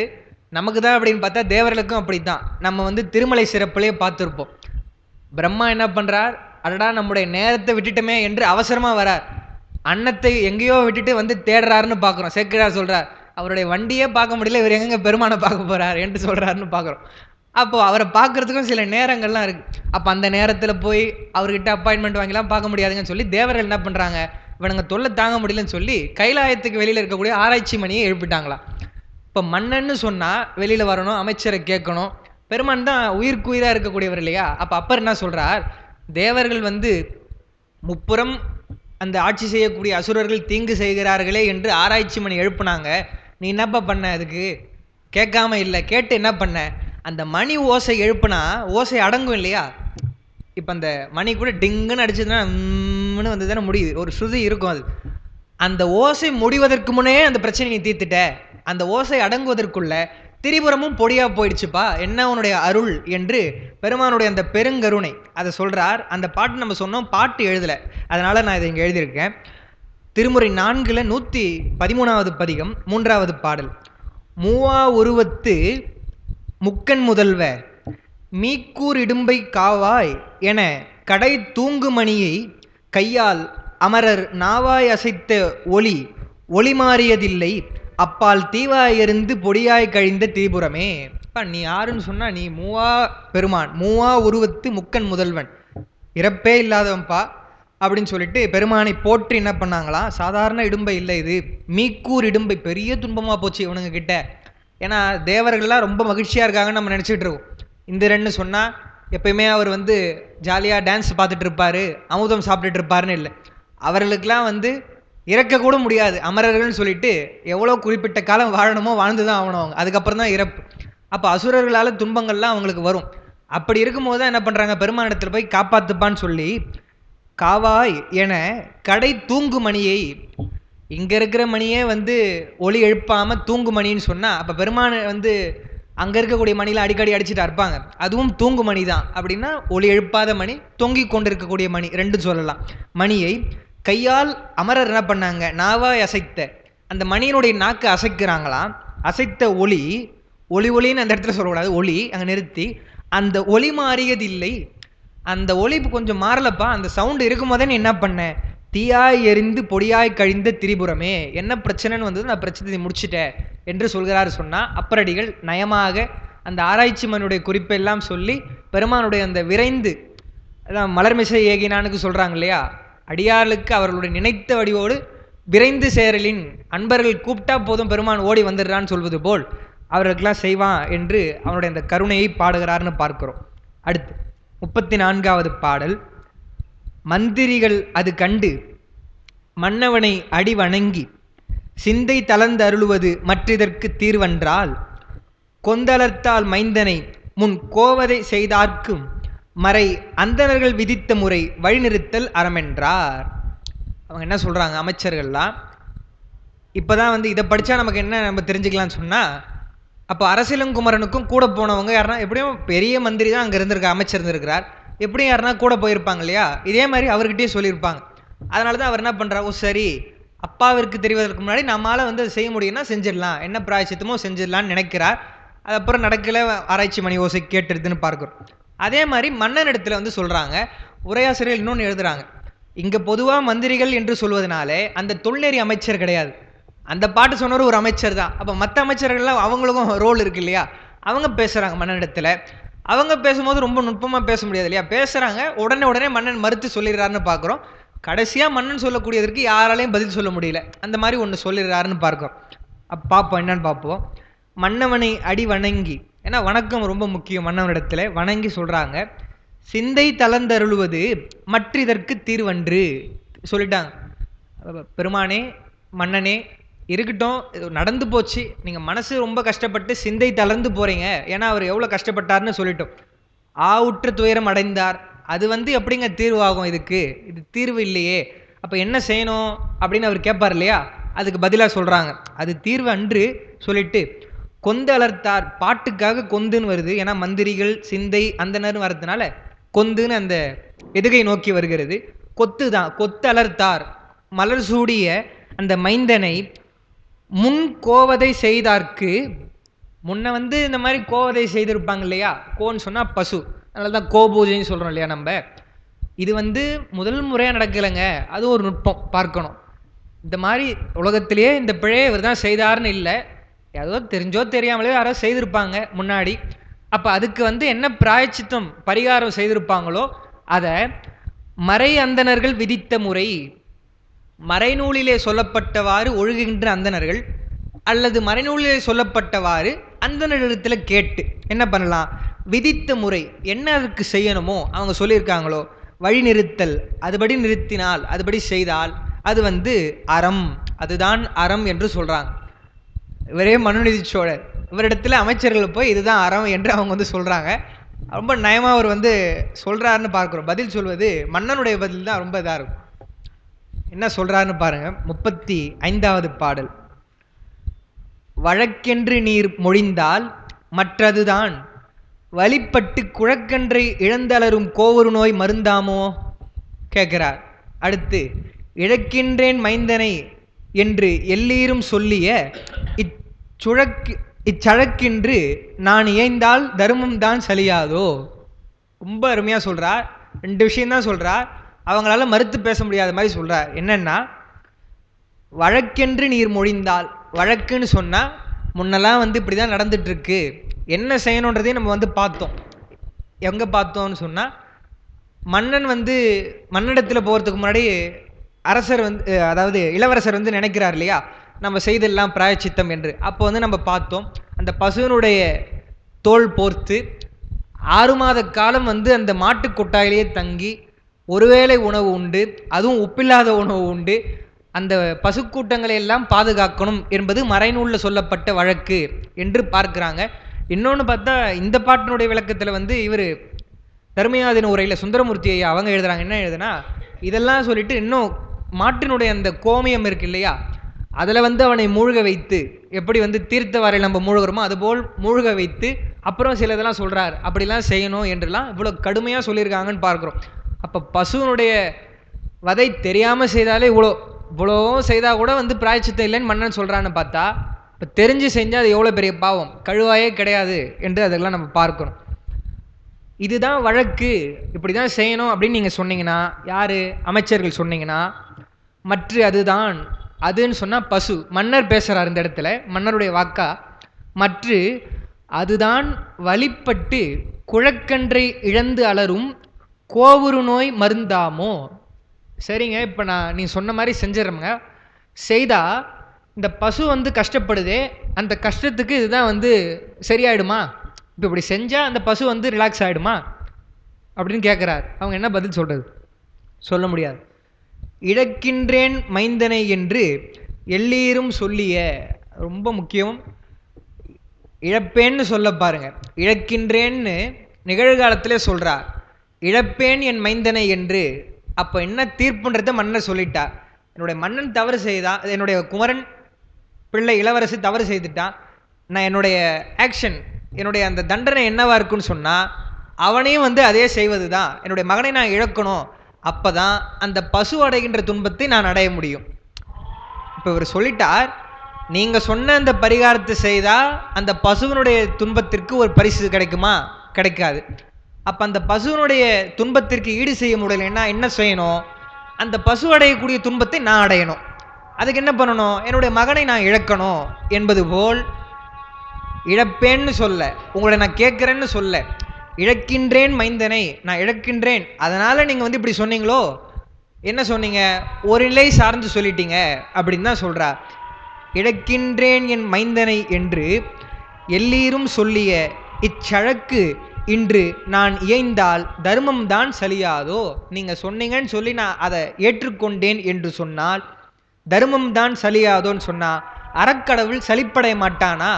என்ன சலிப்புன்னு சொன்னால், யார் யாரோ அறப்படி நடக்கலனா கூட பரவாயில்லப்பா, நீயே அறம் தழுந்து போயிட்டே, அறத்திலிருந்து பிழந்து போயிட்டே என்று அந்த தர்ம தேவதையாக இருக்கக்கூடிய அறக்கடவுள் சலியாமோன்னா சலிப்படைய மாட்டாங்களா அப்படின்னு சொல்லி கேட்குறாருன்னு சொன்னால், அவருடைய அந்த நீதி பாருங்க, எவ்வளோ ஒரு சரியாக நீதி செய்யணும் என்று மன்னர்கள் நினைத்திருக்கிறாங்கன்றதை நம்ம பார்க்கணும். ஒருவருக்குரிய பொருளை, இது உரையாசிரியர் சொல்கிறாங்க, நீதி என்று சொல்லக்கூடிய அந்த அறத்தில் எப்படி இருக்குன்னா, ஒருவருக்குரிய பொருளை மற்றொருவர் வஞ்சித்தோ வன்முறையிலோ எடுத்துக்கொள்வாராயின் அப்பொருளை மீட்டு கொடுப்பது அறம். இப்போ ஏதோ ஒரு பொருளை திருடிட்டான்னு வச்சுக்கோங்க. ஒரு திருடன் கல்வன் ஒரு 10,000 வச்சுங்களேன், 10,000 ரூபாய் திருடிட்டு போயிட்டான். திருடிட்டு போய் இந்த பிரச்சனை மன்னனிடத்தில் வருதுன்னு சொன்னால் மன்னன் என்ன பண்ணலாம்? அந்த 10,000 மீட்டு கொடுக்கலாம், இல்லைனா மன்னனுடைய 10,000 கொடுத்துடலாம். இப்போ பணமாக சொன்னால் அப்படி சொல்லலாம். இப்போ ஏதோ ஒரு நினைவு பொருள்னு வச்சுங்களேன், ரொம்ப முக்கியமாக வீட்டில் வைத்து கொண்டிருக்கு நினைவு பொருள், அதை திருடிட்டு போயிட்டான். அப்போ மன்னன் என்ன பண்ணலாம்? அவனை கண்டுபிடித்து அந்த நினைவு பொருளை ஒரு இடத்துல கொடுத்துடலாம். ஏன்னா அது ஒரு பொருள், நினைவு பொருள்லாம் அவருக்கு மட்டும்தான் இருக்கும். அப்படி கொடுக்க முடியல, அப்போ என்ன பண்ணுறதுன்னு சொன்னால் அதுதான் சொல்கிறாங்க பாருங்கள். அடுத்து, பறிக்கப்பட்ட பொருள், அப்படி ஒருவரிடத்திலிருந்து பறிக்கப்பட்ட பொருள் மீண்டும் தருதற்கு உரியதென்றாயில், மறுபடியும் நம்ம மீட்டு கொடுக்க முடியாதுன்னு சொன்னால் அப்பொருளை இழத்தற்கு காரணமான அவனை அழித்தல் முறை. அப்படி திருடினா இல்லையா, அந்த பொருளை ஒருவர் இழத்தற்கு காரணமாக இருந்தவனை அழிச்சிடணும், அதுதான் முறை. அவனை கொலை செய்யணும் என்றுதான் நீதி, அதுதான் முறை, தவிர மற்றதெல்லாம் முறை இல்லைப்பா என்று உரையாசிரியர்கள் என்ன எழுதுறாங்கன்னா, இன்றளவும் அதான் முறைன்னு எழுதுறாங்க. அது என்றளவுன்னு தெரியல, அவங்க உரை எழுதின காலத்திலையா இல்லை இன்றான்னு தெரியல, அப்படி ஒன்றும் நமக்கு தெரியல இருக்கான்னு சொல்லிட்டு. ஆனால் கோர்ட்டில் மனுநீதிச்சோருடைய அந்த இது மட்டும் இருக்குன்னு பார்க்குறோம், மற்றபடி நம்ம எதுவும் சொல்லக்கூடாது. இழப்பேன் என்னாது இழக்கின்றேன் என்றது துணிவும் தெளிவும் பற்றி. அவர் ரொம்ப கான்ஃபிடென்ஸாக இருக்கார். அவருடைய இந்த துணிவு தெளிவு என்னன்னு சொன்னால் கண்டிப்பாக இதுக்கு பதில் இதுதான் என்று அவர் நினைக்கிறார். அடுத்து, தர்மம் தான் சலியாதோ என்பது அது சொல்லியாச்சு. அறக்கடவுள் சலிப்படையாதோ, சலிப்படையாதோன்னு என்ன அர்த்தம்னா அடையும் என்றவாறு, கண்டிப்பாக அடையும் சொல்லிட்டு சொல்கிறாங்க. அடுத்து 36வது பாட்டு, இது பொதுவாக எல்லாரும் சொல்லக்கூடிய பாட்டு. சேக்கிழாரில் கூட இந்த பாட்டு தான் சொன்னாங்க. எனக்கு இப்போ அப்போ பேசும்பொழுது இலைமலிந்த வேல் நம்பி அப்போ பேசணும் சேக்கிழார் விழாவில் பரிசு பெற்று. அப்போ இப்போ பன்னீர்செல்வம் ஐயா இருக்கார் இல்லையா, அவர் வகுப்புக்கெலாம் அவர் மேடையே வந்துட்டு நல்லா பேசுனீங்கலாம் சொல்லிட்டு என்ன சொன்னால், இந்த பாட்டு சொன்னீங்களே அப்படின்னார். நாம் ஒன்றும் யாரும் சொல்ல உரையாசிரியர் சொன்னது தான், அப்புறம் பேராசிரியர் சொன்னது, அதெல்லாம் தான் சொல்கிறோம். ஒரு மன்னன்னு சொன்னால் அவனை காவலன்னு சொன்னால் மட்டும் போதாதுப்பா, ஏன் அவனை காவலன்னு சொன்னு சொல்லிட்டு சொல்கிறார் இந்த பாட்டில். நான் இன்னொன்று நாம் சொன்னதை சொன்னோம், இன்னொன்று ரகசியத்தையும் சொன்னீங்களா இல்லையா. நான் ரொம்ப நாளாக இந்த பாட்டை தப்பாக தான் படிச்சுட்டு இருந்தேன் போல இருக்குது. அது எனக்கு இப்போ தான் தெரிஞ்சது எழுதுகிறப்போ. என்னென்னா, மாநிலம் காவலாவான் தான் நான் சொல்லிட்டு இருந்தேன். அதுலேயும் அப்படி தான் சொல்லியிருப்பேன். மாநிலம் காவலன் ஆவான். காவலன்னு வருது பாட்டுல. நான் காவல் காவல்னே படிச்சிருந்தேன். அந்த அறியாமை இன்னைக்கு தான் வந்து போச்சு எழுதுறப்போ. என்னடா அது காவலன்னு இருக்கே என்று பார்க்கும்பொழுது காவலன் தான் சொல்றார். மாநிலம் காவலன் ஆவான் அந்த மன்னன். மண்ணுயிர் காக்கும் காலை தன்னுடைய ஆட்சியில இருந்து அந்த நிலையான உயிர்களை காக்கும் போது, காக்கும் காலைனா அப்படி காக்குற வேளையில தான் அதனுக்கு இடையூறு தன்னால். முதல்ல தன்னை சொல்லிட்டார். மற்றவங்களாம் விடுங்க, மன்னனால எந்த பிரச்சனையும் வராமல் இருக்கணும். முதல்ல அவரே பிரச்சனையா இருக்காருன்னு சொன்னா அவர் யாரு கேட்க போறார்? தன்னால் தன் பரிசனத்தால் ஊனமிகு பகைத்திறத்தால் கல்வரால் உயிர்கள் தம்மால் ஆன பயம் ஐந்தும் தீர்த்து அரங்காப்பான் அல்லனோ. அப்போ ஒரு மன்னன் அறத்தை காத்து ஆட்சி செய்தால்தான் அவனை காவலன்னு சொல்லணும். முதல் விஷயம். அறத்தை காப்பாற்றுவதுன்னு சொன்னா எப்படி அறத்தை காப்பான்னு சொன்னா 5 பயங்களை தீர்க்க வேண்டும் அந்த ஆட்சியில் இருக்கக்கூடிய மக்களுக்கும் பிற உயிர்களுக்கும். என்னென்னு சொல்லிட்டு தான் சொல்றார். தன்னால் சொல்லிட்டார் முதல்ல. மன்னனால். மன்னன் கொடுங்கோல் ஆட்சி செய்யக்கூடாது, சர்வாதிகாரியாக இருக்கக்கூடாது, அவர் சரியான நடுநிலைமையா இருக்கக்கூடியவராக இருக்கணும். அதனால தன்னை சொல்லிட்டார் முதல்ல. அடுத்து தன் பரிசனத்தால், ரொம்ப முக்கியம்னு பார்க்குறோம். மன்னனே கூட அமைதியாக இருந்துருவார். மன்னர் கூட இருக்கிறவங்க என்ன பண்ணுவாங்க? நான் யார் தெரியுமா? மன்னர் ரொம்ப நெருக்கமாக இருக்கிறேன், என்ன போய் நீ இப்படி கேட்டுடுவியா? நான் யார்? கவுன்சிலருடைய மச்சான், என் வண்டி நிறுத்திடுவியாப்பா? லைசன்ஸ்லாம் எடுக்க முடியாது, போகிறேன் அப்படின்றான். அது கவுன்சிலருடைய என்ன பண்ணுறது? இப்போ அப்படி போயிட்டுருக்குன்னு பார்க்குறோம். மன்னனுடைய பரிசனமாக இருந்தாலும் சரி, அந்த பரிசனம்ன்றது என்ன தெரியுமா எழுதுறாங்க? பொதுவாக பரிசனம்னு சொன்னால் அடிமை, அவர்களுக்கு கீழே இருக்கக்கூடியவங்க எல்லாம் சொல்லலாம். அது என்ன எழுதுறாங்கன்னா, தனக்கு கீழே பணிபுரியும் அமைச்சர்லேருந்து கீழே இருக்கக்கூடிய யாராக இருந்தாலும் சரி, அவங்க பரிசனம் தான். மன்னருடைய அந்த இன்ஃப்ளூயன்ஸ்னு சொல்கிறோம் இல்லையா, அவருடைய அதிகாரத்தை பயன்படுத்தி எந்த தீங்கும் செய்யக்கூடாது. அப்படி இருந்ததுனால தான் என்ன பண்ணுறார்? அரசியலங்குமரனே தப்பு செய்தாலும் தப்பு தான்றார். அதை பார்க்கிறோம். தன் பரிசனத்தால் ஊனமிகு பகைத்திறத்தால். ஊனமிகு பகைத்திறம் என்று சொன்னால் துன்பத்தை விளைவிக்கக்கூடிய அந்த பகைவர்கள். ஏன்னா வள்ளுவர் இதெல்லாம் சொல்றார். பகைன்னு சொன்னா நம்ம இதுனா சின்ன பகை தானே, அதெல்லாம் போனா போட்டோம் என்று விட்டுடக்கூடாது. மன்னர் சரியா ஆட்சி செய்யறாரு சொன்னா முதல்ல பகைவரே இல்லாம இருந்தா நல்லது. அப்படி பகை இருக்குன்னு சொன்னா வழியறிதல் இல்லையா? பிழிபை சாக்காடும் அச்சுரா அப்பண்டம் சால மிகுத்து பைன்னு சொல்றாரு. அது சொல்றாரு, நிறைய சொல்றாரு. அதே மாதிரிதான் இளைதாக முள்மரம் கொள்க கலையுணர் கை கொள்ளும் காழ்த்து எடுத்து. ரொம்ப கொஞ்சமா இருக்கும் போதே என்ன பண்ணுப்பா, நீ வெட்டிடு. பெருசா போச்சுன்னு சொன்னா என்ன பண்ணும்? கையில வந்து துன்பம் வரும்ன்றாரு. அப்படி அது ஒண்ணு, அதை நீக்கினுன்றதுக்காக அப்படி சொல்றார். இந்த பீலிபை சாக்காடும் அந்த குரல் எதுக்கு சொல்றாருன்னா, நீ வந்து எடுக்க மாட்டேன், அப்படி பண்ணாமல் விட்டுட்டுனா என்ன பண்ணுவேன்? இது என்னங்க, இது ஒரு சின்ன பகை தானே, இது ஒரு சின்ன பகை தானேன்னு விட்டா அதுவே வளர்ந்து பெரும் பகையாக போயிடும் சொல்கிறாங்க. அப்போ அந்த காலத்தில் வந்து பகை வந்து கடிதல் ரொம்ப முக்கியம். ஏன்னா பகைவன் வந்து ஏதோ ஒரு துன்பம் செய்துட்டான்னா அதை நம்ம எதுவும் பண்ண முடியாது இல்லையா? அதனால் என்ன சொல்கிறார்? ஊனமிகு பகைத்திறம். அது வந்து துன்பத்தை தரக்கூடிய அந்த பகைவர்கள் அவர்களாலும் கல்வரால். கல்வர்னு சொன்னால் திருடர்கள். ஏன் கல்வர்கள் சொல்கிறாங்கன்னா அவங்க ரொம்ப வலிமை உடையவராக இருப்பாங்க. இப்போது ஒரு புலவரோ இல்லது சாதாரண ஒரு மக்களோ சான்றவர்களோ இருக்கிறாங்கன்னு சொன்னால் அவங்க போராடிலாம் வந்து ஜெயிக்க முடியாது அவங்க இடத்துல. அப்போ மன்னர் தான் வந்து ரொம்ப ஜாக்கிரதையாக பார்த்துக்கணும்னு பார்க்குறோம். இந்த கல்வர்களுக்கும் உயிர்களுக்கும் சொல்லும்பொழுது என்ன சொல்கிறாங்க? தம்மின் வலிமை உடையவரிடத்திலிருந்து எளியவரை காப்பாற்றணும் அப்படின்னு சொல்கிறாங்க உரையாசிரியர்கள். அது ரெண்டுத்துக்குன்னு மட்டும் இல்லாமல் எதுவாக இருந்தாலும் அப்படி தானே. இப்போ மன்னனாக இருந்தாலும் சரி, பரிசனமாக இருந்தாலும் சரி, பகைத்திறமாக இருந்தாலும் சரி, எதுவாக இருந்தாலுமே அவர்களை விட வலி உடையவர்களாக இருக்கிறதுனால தான் அவங்களுக்கு வந்து பாதிப்பு வருதுன்னு பார்க்குறோம். அதனால் எல்லாமே பொதுவாக நம்ம சொல்லலாம். அவங்கள விட பெரியவங்க தான் வந்து அவங்கள துன்புறுத்தவோ இல்லை அதிகாரம் செலுத்தவோ முடியும். அதனால் 5க்குமே அது பொருந்தும். கல்வரால்.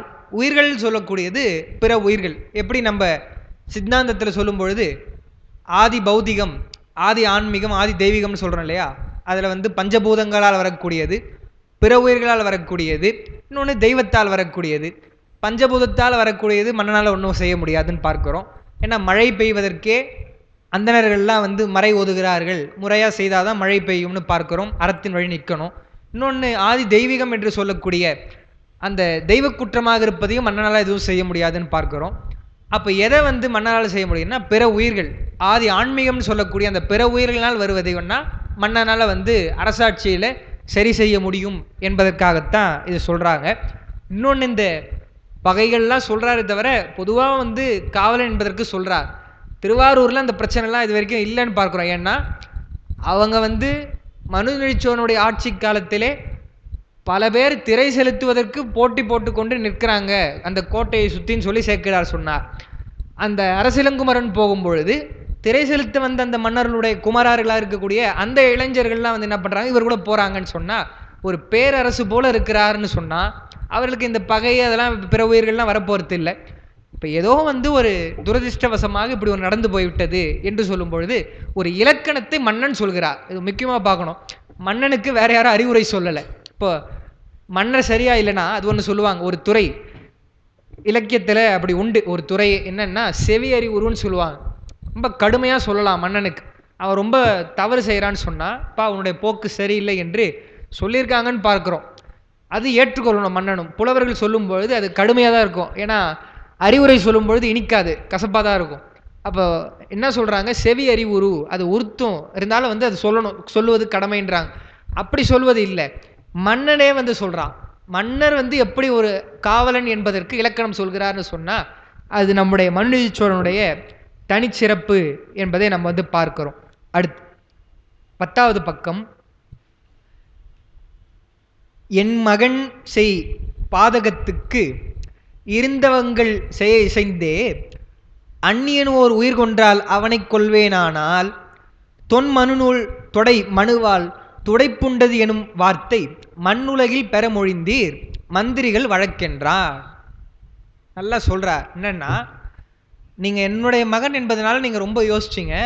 ஏன்னா தொன்முறை அமைச்சராக இருந்தாலும் சரி, இவங்களா இருந்தாலும் சரி, ரொம்ப நுட்பமாக என்ன சொல்றாங்க, அரசிலங்குமரன் என்பதை அப்படியே ஒரு வாழைப்பழத்திலே ஊசி போல் மாட்டிக்கொண்டிருப்பது நம்முடைய இளங்குமரன் என்று சொல்றாங்க. அதுக்குதான் அவர் சொல்றார். என்னன்னா, நான் வேற ஒருத்தனா இருந்தால் என்ன பண்ணியிருப்பேன், கொலை தான் செய்திருப்பேன். அப்போ என்னுடைய மகன் என்பதனால மட்டும் அதெல்லாம் இல்லைங்க, இந்த பிராயச்சித்தம் செய்தால் போதும், மறைநூல் வழக்கு செய்தால் போதும் அப்படின்னு நான் செய்தேன்னு சொன்னால் தொன்மையாக வரக்கூடிய அந்த மனு என்று சொல்லக்கூடிய நீதி முறைமை அதை நான் வந்து பிளர்ந்தேன் என்று ஆகிடுமே. அதுவும் என்னுடைய பேரே மனுநீதிச்சோழன், நான் வந்து அப்படி பிளந்து போட்டால் எப்படி பாருக்கும், அதுதான் உங்களுடைய விருப்பம் போல இருக்கு. அந்த மாதிரி நீங்கள் ஒரு அறிவுரை கொடுத்துருக்கீங்க அப்படின்னு சொன்னால் என்ன அர்த்தம், நீங்கள் தவறான அறிவுரை சொல்கிறீங்க, உங்களுடைய வழக்கு சரியில்லை என்பது போல் மன்னர் சொல்கிறாருன்னு பார்க்கணும். இது நம்ம யோசித்து பார்த்தா என்ன நடக்கணும்னு சொன்னால், அமைச்சர்கள் தான் வந்து கண்டிப்பாக வந்து இளவரசனை தேர்காலில் இடறச் செய்யணும் மன்னா, இதான் நேர்மை அப்படின்னு அமைச்சர் சொல்லணும். மன்னர் தான் என்ன சொல்லணும், அதெல்லாம் இல்லைங்க என்னுடைய பையன், அதனால் வந்து மறைநூல் வழக்கு நம்ம செய்திடலாம்னு சொல்லணும். அது அப்படியே மாற்றி இங்கே எப்படி இருக்குன்னு சொன்னால் அமைச்சர்கள் அவரை போராடுறாங்க, மன்னர் அதெல்லாம் இல்லை நீதியாக தான் நான் இருப்பேன் என்று சொல்கிறார். அதைத்தான் வந்து போற்றி பகருடையில் எடுத்து வந்து சொல்கிறாங்க. அதனால் இந்த வகுப்பில் எழுதலை. ஏன்னு சொன்னால் அந்த தேர்காலில் இடரக்கூடிய அந்த செய்தி வரப்போ அது சொல்லுவோம் என்று எழுதுகிறேன். அதுக்கு ஈஸ்வரமூர்த்தி பிள்ளை அவருடைய குறிப்புரை மாதிரி கிடைச்சது. அதில் ரொம்ப நுட்பமான ஒரு விஷயத்த சொல்கிறார். அது வரப்போ சொல்லிவிடுவோம். திரைப்படம் போல் வந்து ஒரு சுவாரஸ்யம் வச்சாதான் அடுத்த வகுப்புக்கு வந்து அன்பர்கள்லாம் வருவாங்க என்பதற்காக. ஏன்னா வந்து இப்போது இந்த மாதம் 2 சனிக்கிழமை வகுப்பு வேற கிடையாது, நமக்கு 9, 23 கிடையாது. அதனால் வந்து நினைவு வைத்து கொண்டு அடுத்தடுத்த வகுப்புக்கு வந்தாங்கன்னா அந்த விஷயங்கள்லாம் தெரிந்து கொள்ளலாம்னு சொல்லி. ஆமாம், அடுத்த வகுப்பில் சொல்லப்படும். இது வந்து பார்ட் 1. இது அடுத்து 2ல் வந்து ரிலீஸ் பண்ணும். ஏன் அவ்வளோ நீதியாக இருக்கிறான் என்பதற்காகத்தான் அதை சித்தாந்த சாத்திரத்தில் மிக முக்கியமான ஒரு இறைவன் உயிர்களுக்கு வினை ஊட்டக்கூடிய அந்த தன்மையை சொல்கிற இடத்துல அது சொல்கிறார். ரொம்ப ஆச்சரியமாக இருக்குது அதெல்லாம் படிக்கிறப்போ. அதைத்தான் என்ன சொல்கிறார் மன்னர் சொல்லும் பொழுது இந்த பாட்டில், அந்நியன்னு சொன்னால் தெரியாத ஒருவன் ஒரு உயிர் கொன்றால் அவனை கொள்வேனானால், அவனாக இருந்தால் கண்டிப்பாக கொண்டுட்ருப்பேன்னு சொன்னால் தொன் மனு நூல் தொடைன்னு சொன்னால் தொடர்ச்சி, அது விதின்னு எழுதுறாங்க. அது ஏன் எழுதுறாங்கன்னு தான் புரியல. வந்து தொடர்ச்சி தான் அந்த இடத்துல. விதி என்பது இந்த இடத்துல சரியாக வராது, சும்மா நான் அதாவது பிராக்கெட்டில் எழுதுறேன். தொடர்ச்சி தான். அதனால தான் என்ன சொல்கிறார், தொடை மனுவால் தடைப்புண்டது, அந்த தொடர்ச்சி என்னால் வந்து தடைபற்றக்கூடாது என்று வந்து சொல்கிறார். தடைப்புண்டது எனும் வார்த்தை அப்படிப்பட்ட ஒரு சொல். ஏன்னா சொல் தான் ரொம்ப முக்கியம். என்னப்பா என்னை பார்த்து இப்படி ஒரு சொல் சொல்லிட்டியேன்னு சொல்கிறாங்க இல்லையா. அது மாதிரி இப்போ எப்படி வந்து மனுநீதிச்சோழன் நேர்மையாக இருந்தாருன்னு நம்ம பேசுகிறோமோ, இப்படி பிளர்ந்து போயிருந்தால் என்ன பண்ணியிருப்போம், மனுநீதிச்சோழனே அறம் தவறிட்டான்னு சொல்லி நம்ம பேசியிருப்போம் இல்லையா. அப்படி பேசுவதற்கு ஏற்ற மாதிரி நீங்கள் என்ன பண்ணிட்டீங்க, மண்ணுலகில், அதுவும் இந்த உலகு, இந்த நிலையான உலகத்திலே, எப்படின்னா அரபுபடி நிற்கக்கூடிய இந்த உலகத்திலே, அப்படி இல்லைன்னா உலகம் நிலைக்கும் வரைன்னு வச்சுக்கலாம். நிலையான உலகம்னு சொல்லிட்டா அப்போ உலகம் அழியாதா அப்படின்னு சொல்லி கேட்கக்கூடாது. இதெல்லாம் என்ன சொல்லுவாங்கன்னா உபச்சார வழக்குன்னு சொல்லுவாங்க. இப்போ எப்படி தேவர்களை அமரர்கள்னு சொல்கிறோமோ அவங்களாம் வந்து இறக்காதவங்க கிடையாது, இறக்க தான் போகிறாங்க, கொஞ்சம் ரொம்ப நாள் வாழக்கூடியவங்க இல்லையா. அது மாதிரி மண்ணுலகில் பெற மொழிந்தீர், அப்படி என்னுடைய ஒரு பேர் கெட்ட பேர் வர மாதிரி செய்துட்டப்பா சொல்கிறோம் இல்லையா, அதான் சொல்கிறார். பெற மொழிந்தீர் மந்திரிகள் வழக்கென்றான், அந்த மாதிரி நீங்கள் சொல்லிட்டீங்க எல்லா மந்திரிகளும் என்று சொல்லிட்டு நீங்கள் சொன்ன வழக்கு அப்படி இருக்குது, வழக்குனா அவங்க முறை அது அப்படி இருக்குன்னு சொல்கிறார். அடுத்து என்று அரசன் இகழ்ந்து உரைப்ப திட்டுறார். ஏன்னா இதெல்லாம் பாராட்டு கிடையாது, பாராட்டு பத்திரம் வாசிக்கப்படலை, அமைச்சர்கள்லாம் திட்டுறார், கோபமாக சொல்கிறார். என்று அரசன் இகழ்ந்து உரைப்ப எதிர் நின்ற மதி அமைச்சர் நின்ற நெறி உலகின்கண் இதுபோல் முன் நிகழ்ந்ததால் பொன்றுவித்தன் மரபன்று மறைமொழிந்த அறம் புரிதல் தொன்றுதொடு நெறியன்றோ தொல்நிலங்காவல என்றார். இவரும் விடுறதா இல்லை, அவங்களும் விடுறதா இல்லை. ஏன்னா அரசு இளங்குமரனுடைய உயிர் என்பது ஒரு விஷயம், அதையும் மீறி நம்ம பார்க்கணும்னு சொன்னால் மன்னனுடைய பார்வையில் எது அறம் என்பதை அவர் சொல்கிறார். மந்திரிகளுடைய பார்வையில் அவங்க வந்து அப்போ அறத்தை நம்ம அறவழி நிற்கலையே நாம் விட்டுட்டுமே என்று சொல்லக்கூடாது இல்லையா, மன்னனுக்கு அறிவுரை சொல்லணும். அவங்களுடைய லாஜிக் படி என்ன பண்ணுறாங்க, அறத்திலிருந்து மன்னன் பிழர்ந்துடக்கூடாது என்று சொல்கிறாங்க, எடுத்து சொல்கிறாங்க பாருங்க. அதாவது அவர் சொன்னதே இல்லைங்க, அப்படி செய்யவே கூடாதுன்னே சொல்லிடுறாங்க. என்ன சொல்கிறாருன்னா, இப்படி மன்னன் வந்து இகழ்ந்துரைப்ப சொன்ன உடனே எதிர் நின்ற அந்த அமைச்சர்கள், மதி அமைச்சர் என்றார் சேக்கிழார். என்னன்னு சொன்னால் மதினா அறிவு தான், அறிவுடைய அந்த அமைச்சர்கள் இன்னொன்று இதெல்லாம் சொல்லிட்டு கொஞ்சம் அறிவாக யோசித்து சொல்கிறாங்க என்பது போல சொல்லலாம். நின்ற நெறி உலகின் கண், அது எப்படி வச்சுக்கணும், உலகின் கண் நின்ற நெறி, உலகின் கண் நின்ற நெறி இதுபோல் முன் நிகழ்ந்ததால், மறுபடியும் சொல்கிறாங்க, ஏங்க இது மாதிரி நடந்திருக்குங்க, முன்னாடி நடந்ததுக்கு அவங்க என்ன செய்திருக்காங்களோ அதுதானே சொல்கிறோம், அதனால் இது வந்து அறம் பிழர்ந்தது கிடையாது என்று சொல்லி பொன்று வித்தல் மரபன்று, நீங்கள் கொலை செய்வேன்னு சொன்னால் அது மரபு இல்லைங்கன்னு சொல்லிட்டாங்க. மன்னரிடத்தில் என்ன சொல்கிறாங்க, அந்த பசு சரி நடந்ததுலாம் இருக்கட்டும், நீங்கள் என்னதான் இருந்தாலும் கொலை தான் தீர்ப்புன்னு சொன்னால் அது மரபு கிடையாது, நீங்கள் அறத்து பிழறது போலத்தான் ஏறத்தாடன்னு சொல்லிட்டு பொன்று வித்தல் மரபு அன்று சொல்லிட்டு மறைமொழிந்த அறம் புரிதல் தொன்று தொடு நெறியன்றோ, எப்படி வந்து மறையில் சொல்லப்பட்டிருக்கோ அதுபடி நீங்கள் செய்தால்தான் அதுதான் தொன்று தொடு நெறி, வழக்கமாக வந்து கொண்டிருக்கக்கூடிய நெறி. ஏன்னா இந்த மனு என்ற, அதான் ஐயா சொன்னாங்க இல்லையா போன வகுப்புலேயோ, சிவஞான பாடியத்தில் கூட அந்த மனு என்ற ஒரு வார்த்தை வருதுன்னு சொன்னால் அது இவங்களுடைய பரம்பரையோ என்னவோ, மனுநீதி மனுன்னு சொல்லக்கூடிய அந்த வேந்தன் என்று சொல்லக்கூடியதெல்லாம் மரபாக இருக்குது, நீதிப்படி நிற்கணும் என்று கூடியது வருதுன்னு சொன்னால் அந்த மரபை வந்து நீங்கள் ஃபாலோ பண்ணுறீங்கன்னு சொன்னால் அப்போ அவங்க மரபாக என்ன ஒரு தீர்ப்பு சொன்னாங்களோ அதானே சொல்லணும். நீங்கள் போய் நான் கொலை செய்திருவேன், அந்த பசு கன்று இழந்ததுன்னா நான் என்னுடைய மகனை இழப்புன்னு சொன்னால் அது மரபு இல்லை. நீங்கள்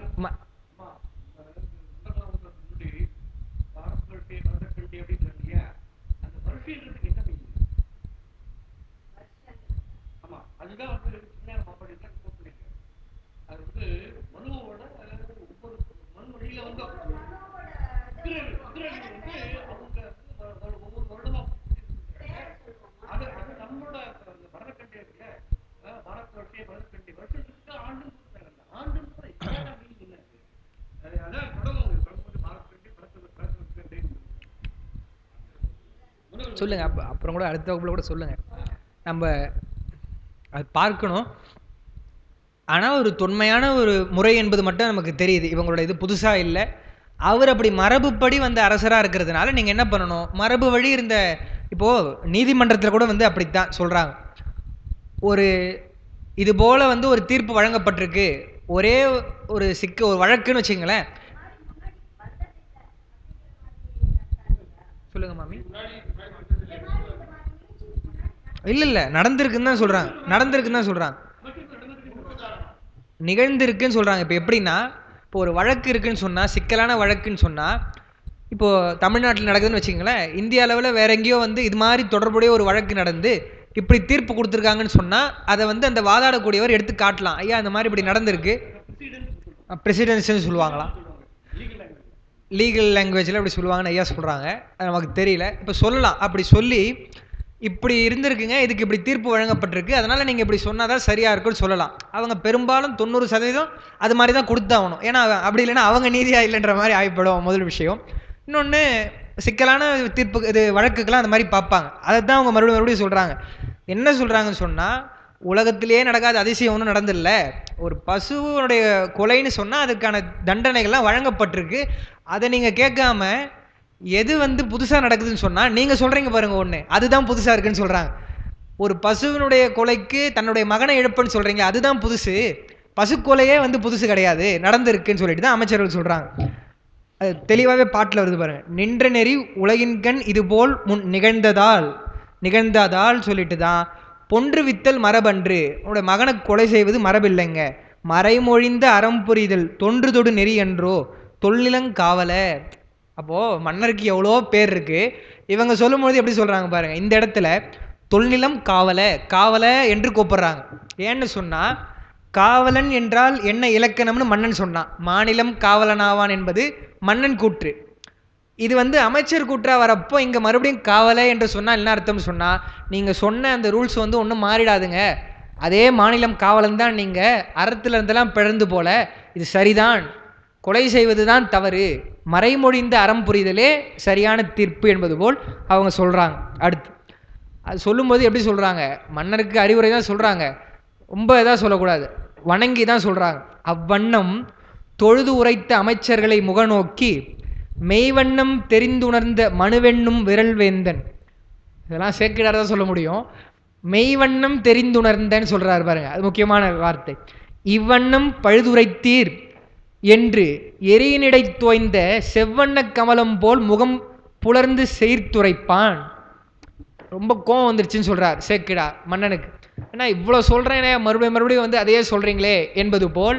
ஏன்னா பொதுவாகவே சொல்லுவாங்க அதிகாரத்தில் இருக்கிறவங்களுக்கு அமைதியாக தான் இருக்கணும், ஒரு ராஜச குணம்னு சொல்லுவாங்க, அது இருந்தால் தான் வந்து செயல்பட முடியும் இல்லையா, அது சொல்லுவாங்க.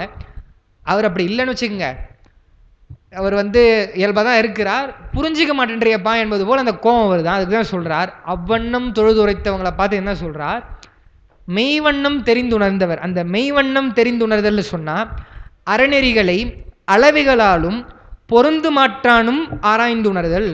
அந்த அளவைகள் சொன்னால் அளவை முறைப்படி, பொருந்துமாறுன்னு என்னன்னு சொன்னால் அதுதான் இப்போ சொல்லக்கூடிய லாஜிக்னு சொல்கிறோம் இல்லையா, லாஜிக்கலி அதுதான் அவன் கேட்குறான் மன்னன். என்னன்னு சொன்னால் அந்த பொருந்துமாறு தான் என்னென்னா, இப்போ இவனுக்கு இது செய்தால் அந்த பசுவனுடைய துன்பம் போயிடுமான்னு கேட்குறாரு இல்லையா, அதுதான் பொருந்துமாறு, பொருந்துமாற்றால் உணர்தல்னு சொல்லுவாங்க. அப்படி சொல்லி என்ன பண்ணுறார், இவ்வண்ணம் பழுதுரைத்தீர் என்று, நீங்கள் சொன்னது பழுது தான், நீங்கள் தவறானது தான் சொல்லிட்டீங்க என்று இவர் என்ன பண்ணுறார், எரியினிடை தோய்ந்த செவ்வண்ண கமலம் போல். தாமரைன்னு சொன்னாலே செவ்மையான நிறமுடையது, அது என்ன நெருப்பில் வேற போட்டு தோய்த்து எடுத்தால் எப்படி இருக்கும், நெருப்பை குழம்புல காட்டி எடுத்தால் எப்படி இருக்கும், ரொம்ப அப்படியே சிவந்து கோவத்தில் சினந்து கருகி போயிடும் இல்லையா, அது மாதிரி இருக்கும் இல்லையா, அதான் சொல்கிறார்.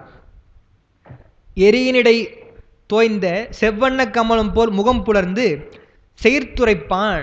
ரொம்ப கோவப்பட்டு சொல்கிறார். அந்த விரல்னு சொன்னால், விரல்னா பொதுவாக வந்து வலிமை தான், இங்கே மன்னனுடைய மன வலிமைன்னு எழுதுகிறாங்க. ஏன்னா தன்னுடைய மகனையே வந்து தேர்காலிடணும் சொல்லி இவ்வளோ பேசுகிறாருன்னு சொன்னால் அவருடைய மன வலிமையை தான் இங்கே சொல்கிறாரு சொல்லிட்டு அவருடைய மன வலிமை விரல். மெய்வண்ணம் சொல்லியாச்சு.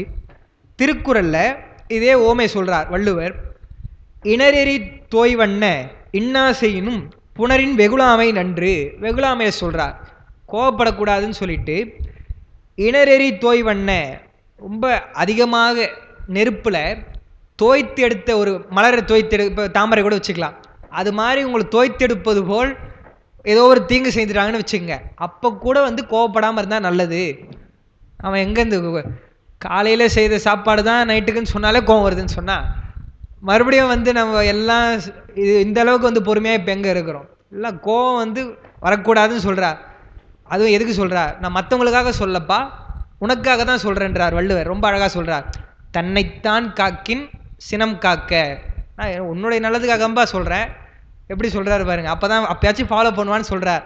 தன்னைத்தான் காக்கின் சினம் காக்க காவாக்கால் தன்னையே கொல்லும் சினம்ட்டார். நீ கோவப்படுறிய அவங்கள வந்து பாதிக்காது, உன்னை தான் இதாகும்னு சொல்கிறார். ஒரு கட்டத்துக்கு மேலே என்ன பண்ணுறோம், அப்படி தான் காம்ப்ரமைஸ்ன்றாங்க இல்லையா, அது மாதிரி வந்து கோவப்பட்டு நம்ம உடம்பு தான்ப்பா போகுது, அதனால் நம்ம வந்து அமைதியாகிடலாம் அப்படின்னு சொல்கிறாங்க. அது மாதிரி வள்ளுவர் சொல்கிறார், எரிதோய்வண்ண இன்னா செய்யணும். அந்த அளவுக்கு உங்களுக்கு தப்பு ரொம்ப இன்னாமை செய்தாலும் என்ன செய்யணுமா, புனரின் வெகுளாமை நன்று. அது எப்படி வைக்கணும், வெகுளாமை புனரின் நன்று, கோவப்படாமல் இருந்தால் நல்லதுங்க ரொம்ப அப்படின்னு சொல்லிட்டு சொல்கிறார். அதைத்தான் கம்பராமாயணத்தில் ரொம்ப இது எல்லாரும் சொல்லக்கூடிய பாட்டு தான். ராமனிடத்தில் போய் நீங்கள் நாட்டை ஆளணும் அப்படின்னு சொன்னால் ரொம்ப மகிழ்ச்சியாக அவருடைய முகம் மலர்ந்துச்சு அப்படின்னும், காட்டுக்கு போயிடுப்பா நீ வனவாசம் தான் செய்யணும்னு சொன்ன உடனே 14 ஆண்டு காலம் இருக்கணும் அப்படின்னா, ஐயோ என்னங்க அப்படின்னு சொல்லிட்டு அவர் வாட்டம் அடைந்தார் அப்படின்னும் இல்லாமல், எப்படி அவருடைய முகம் இருக்குன்னு சொல்கிறப்போ சித்திரத்தில் இருக்கக்கூடிய செந்தாமரை போல், ஏன்னா அது வாடவும் வாடாது எப்பயும் மலர்ந்தே இருக்கும் இல்லையா, அதுபோல் ராமனுடைய முகம் இருந்தது அப்படின்னு சொல்லிட்டு கம்பர் எழுதுகிறார். அதுதான் எழுதுகிறாங்க உரையாசிரியர்கள் மேற்கோள் காமிக்கிறாங்க. மெய் திருப்பதம் மேவு என்ற போதினும் சரி, இத்து துறந்து ஏகு என்ற போதினும், அரசாட்சி செய்யினாலும் சரி, நீ போப்பா உனக்கு இல்லைன்னு சொன்னாலும் சரி, இவர் எப்படி இருக்கிறார்? சித்திரத்தின் அலர்ந்த செந்தாமரை ஒத்திருக்கும் முகத்தினை உண்ணுவாள். அப்படியே ஒரு பாட்டுன்னு இயல்பாக இருக்கிறார்னு சொன்னால், இன்னொன்று அப்போ அப்படி சொல்லிட்டு அந்த மாதிரி இல்லை மனுநீதி சோழன் அப்படின்னு சொன்னால் அப்போ ராமரை உயர்த்தி சொல்கிறீங்களா அப்படின்னு கிடையாது. ராமருடைய விஷயம் அவருடைய தனிப்பட்ட விஷயம், அதனால் அவர் இருக்கிறார். என்ன இவர் காட்டை ஆள போகிறாரோ நாட்டை ஆள போகிறாரோ, அப்போது அவருடைய முகம் மாறாமல் இருக்குன்னு சொன்னால் ராமனுக்கு பெருமை. மனுநீதி சோழன் தன்னுடைய நாட்டில் அறம் பிளர்ந்து போயிடுச்சுன்னு சொன்னால் அப்போ கோவப்படுறது தான் அவருடைய இடத்துல சரின்னு சொல்கிறாங்க உரையாசிரியர்கள். அது கூட நம்ம தவறாக புரிஞ்சிக்கக்கூடாதுன்னு அது ஒரு விளக்கம் எழுதுகிறாங்க கருமையாதீன உரையில். சரி, ஏன்னா அந்த இடத்துல அவர் அமைதியாக இருக்கக்கூடாது இல்லையா, எதுக்கு கோவப்படணுமோ அது கோவப்பட்டு தான் ஆகணும் மன்னன்னு சொன்னான். அடுத்து 40வது பாடு. அவ்வுரையில் வருநெறிகள் அவை நிற்க, மன்னர் சொல்லிட்டார் போதும்பா அது நிற்க, நீங்கள் சொன்னதெல்லாம் இருக்கட்டும், அது ஒரு புறம் இருக்கட்டும். அறநெறியின் செவ்விய உண்மை திறம் நீர் சிந்த செய்யாது உரைக்கின்றீர், எவ்வுலகில் எப்பெற்றும் இப்பெற்றத்தாம் இடரால் வெவ்வுயிர்த்து. எல்லாம் நானே பாட்டு இப்படி எழுதிட்டு எனக்கே சிரமமாக இருக்கு படிக்கிறோம். இல்லை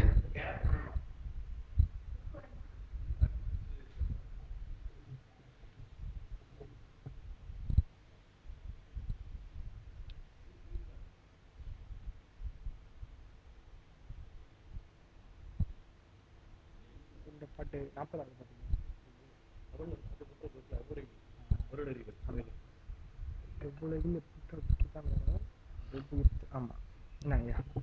வெவ்வுயிர்த்து தான். அதான் என்னடா அப்படின்னு பார்த்தேன். வெவ்வுயிர்த்து அதாவது எப்பெற்றும் இப்பெற்றித்தாம் இடரால் வெவ்வுயிர்த்து கதறி மணி எறிந்து விழுந்தது விளம்பீர். ரொம்ப பொருந்துமாறுன்னு சொன்ன மாதிரி பொருந்துமாற்றால் கேட்கிறார் மன்னர். என்னன்னா நீங்கள் சொல்கிறதுலாம் எல்லாம் சரிதான், அது நிற்க அப்படின்னா என்ன அர்த்தம்? சரியில்லைன்னு அர்த்தம். நீங்கள் யோசிக்காமல் சொல்கிறீங்கப்பா.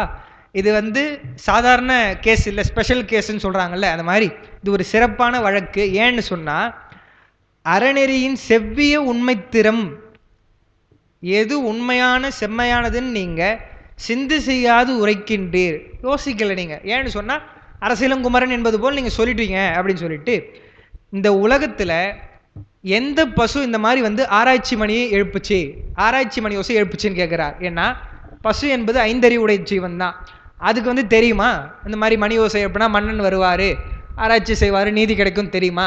அப்படி தெரியல இல்லையா, தெரியாது இல்லையா. ஆனால் இந்த பசு என்ன பண்ணுது, வருதுன்னு சொன்னால் அப்போது இது அறிவு கொஞ்சம் சிறப்பாக உடையதாக ஒரு சிறந்த பசுவாக இருக்குது என்பது போல் பார்க்குறோம். ஏதோ அதோடைய தவக்குறைவு, மனிதனாக பிறக்காமல் பசுவாக பிறந்துச்சே தவிர அதற்கு அறிவு இருக்கிறது, சிறந்த பசுவாக இருக்கிறது. அதனால் அறிவு விளக்கம் பெற்ற சிறப்பான பசு இது. அதனுடைய கன்று பிறந்திருக்குன்னு சொன்னால் அப்போ இதை நீங்கள் சிறந்து தான் பார்க்கணுமே தவிர சாதாரண பசுனுடைய கன்று போல் நீங்கள் பார்க்கக்கூடாது என்று மன்னர் சொல்கிறார். வெவ்வுயிர்த்து கதறி, வெவ்வுயிர்த்துனா ரொம்ப சிரமப்பட்டு வருந்தி, கதறி மணி எறிந்து விழுந்தது. எந்த பசு இப்படி பண்ணுச்சு சொல்லுங்க? விளம்பீர்னு சொன்ன அர்த்தம் அவங்களால சொல்ல முடியாதுன்னு அர்த்தம். அதுதான் சொல்றார். செவ்விய உண்மை திறம்னு சொன்னா வெளி தோற்றத்தால் அல்லாமல் உள்ளது உள்ளபடி நிற்கின்ற தன்மை. வெளியில நீங்க பாத்தீங்கன்னா இது சாதாரணமா தெரியும், நீங்க சொல்ற மாதிரி மனிதன் தேர்மேல் ஏறி அலைகள் தானைகள் சூழலாம் சொல்லலாம், சமாதானம் சொல்லலாம். நீங்க சொல்றது உள்ளதை உள்ளபடி பார்த்தீங்கன்னு சொன்னா இதுக்கு இதுதான் சரியான ஒரு தீர்ப்பா இருக்குன்னு சொல்லிட்டு சொல்றா. பெற்றம் சொன்னா பசு, இது அறிவு விளக்கம் பெற்ற பசுவின் கன்று ஆதலால் இது சிசுகத்தி, மனித கொலையே. சிசுகத்தின்னு சொன்னா மனுஷனை கொலை பண்ண மாதிரிப்பா, இது மனுஷனுடைய ஒரு குழந்தை கொலை பண்ண மாதிரி, பசு அது அல்ல இது என்று சொல்றாங்க. மனித கொலையே போல்வதாம் என்று உரையாசிரியர்கள் எழுதுகிறார். அடுத்து 41வது பாடல். போற்றி இசை இதுங்கம்மா.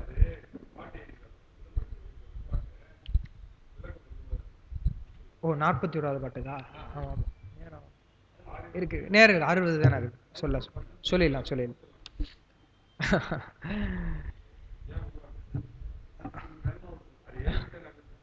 41வது பாட்டில் போற்றி இசைத்து புரந்தரன் மால் அயன் முதலோர் புகழ்ந்து இறைஞ்ச வீற்றிருந்த பெருமானார் மேவி உரை திருவாரூர்.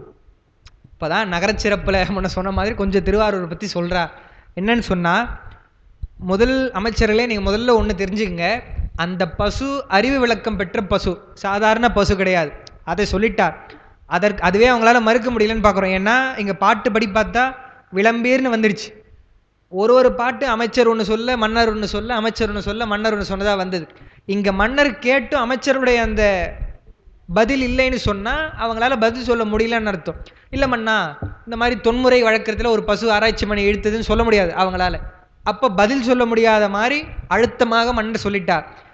ஏன் அவருக்கு கோபம் வருதுன்னு சொன்னால், இதெல்லாம் அமைச்சர்களுக்கு தெரிஞ்சிருக்கணும். இந்த மாதிரி ஒன்று வருதுன்னு சொன்னால், 5 அறிவு உயிராச்சே, அது மணி எழுப்புமா?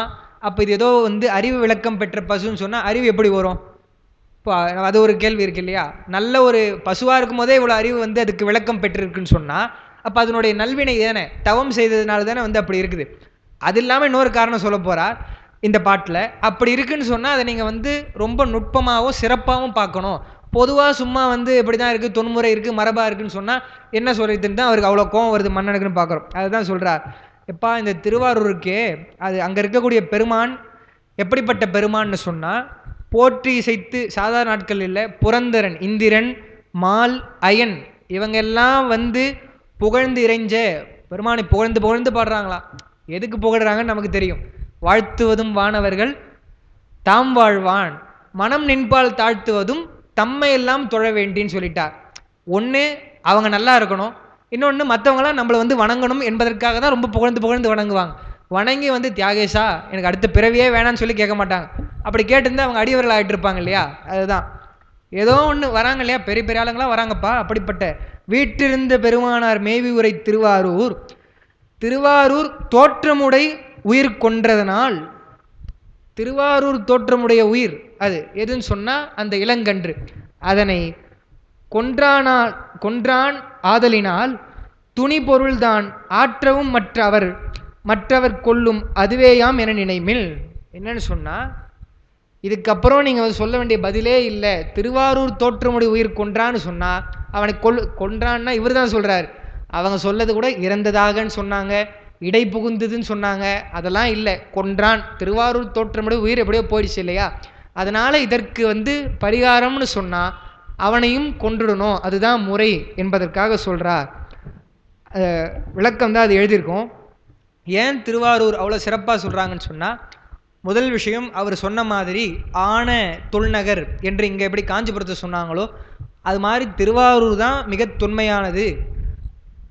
அதுதான் ஒருவனாய் உலகேத்தன் என்ற நாளோ திருத்தாண்டகம் நம்ம பார்த்தோம். உமை ஒரு பாகத்தை கொள்வதற்கு முன்னோ பின்னோ திருவாரூர் கோயிலாக கொண்ட நாள்னு சொன்னால் அவ்வளோ ஒரு பழமையானது.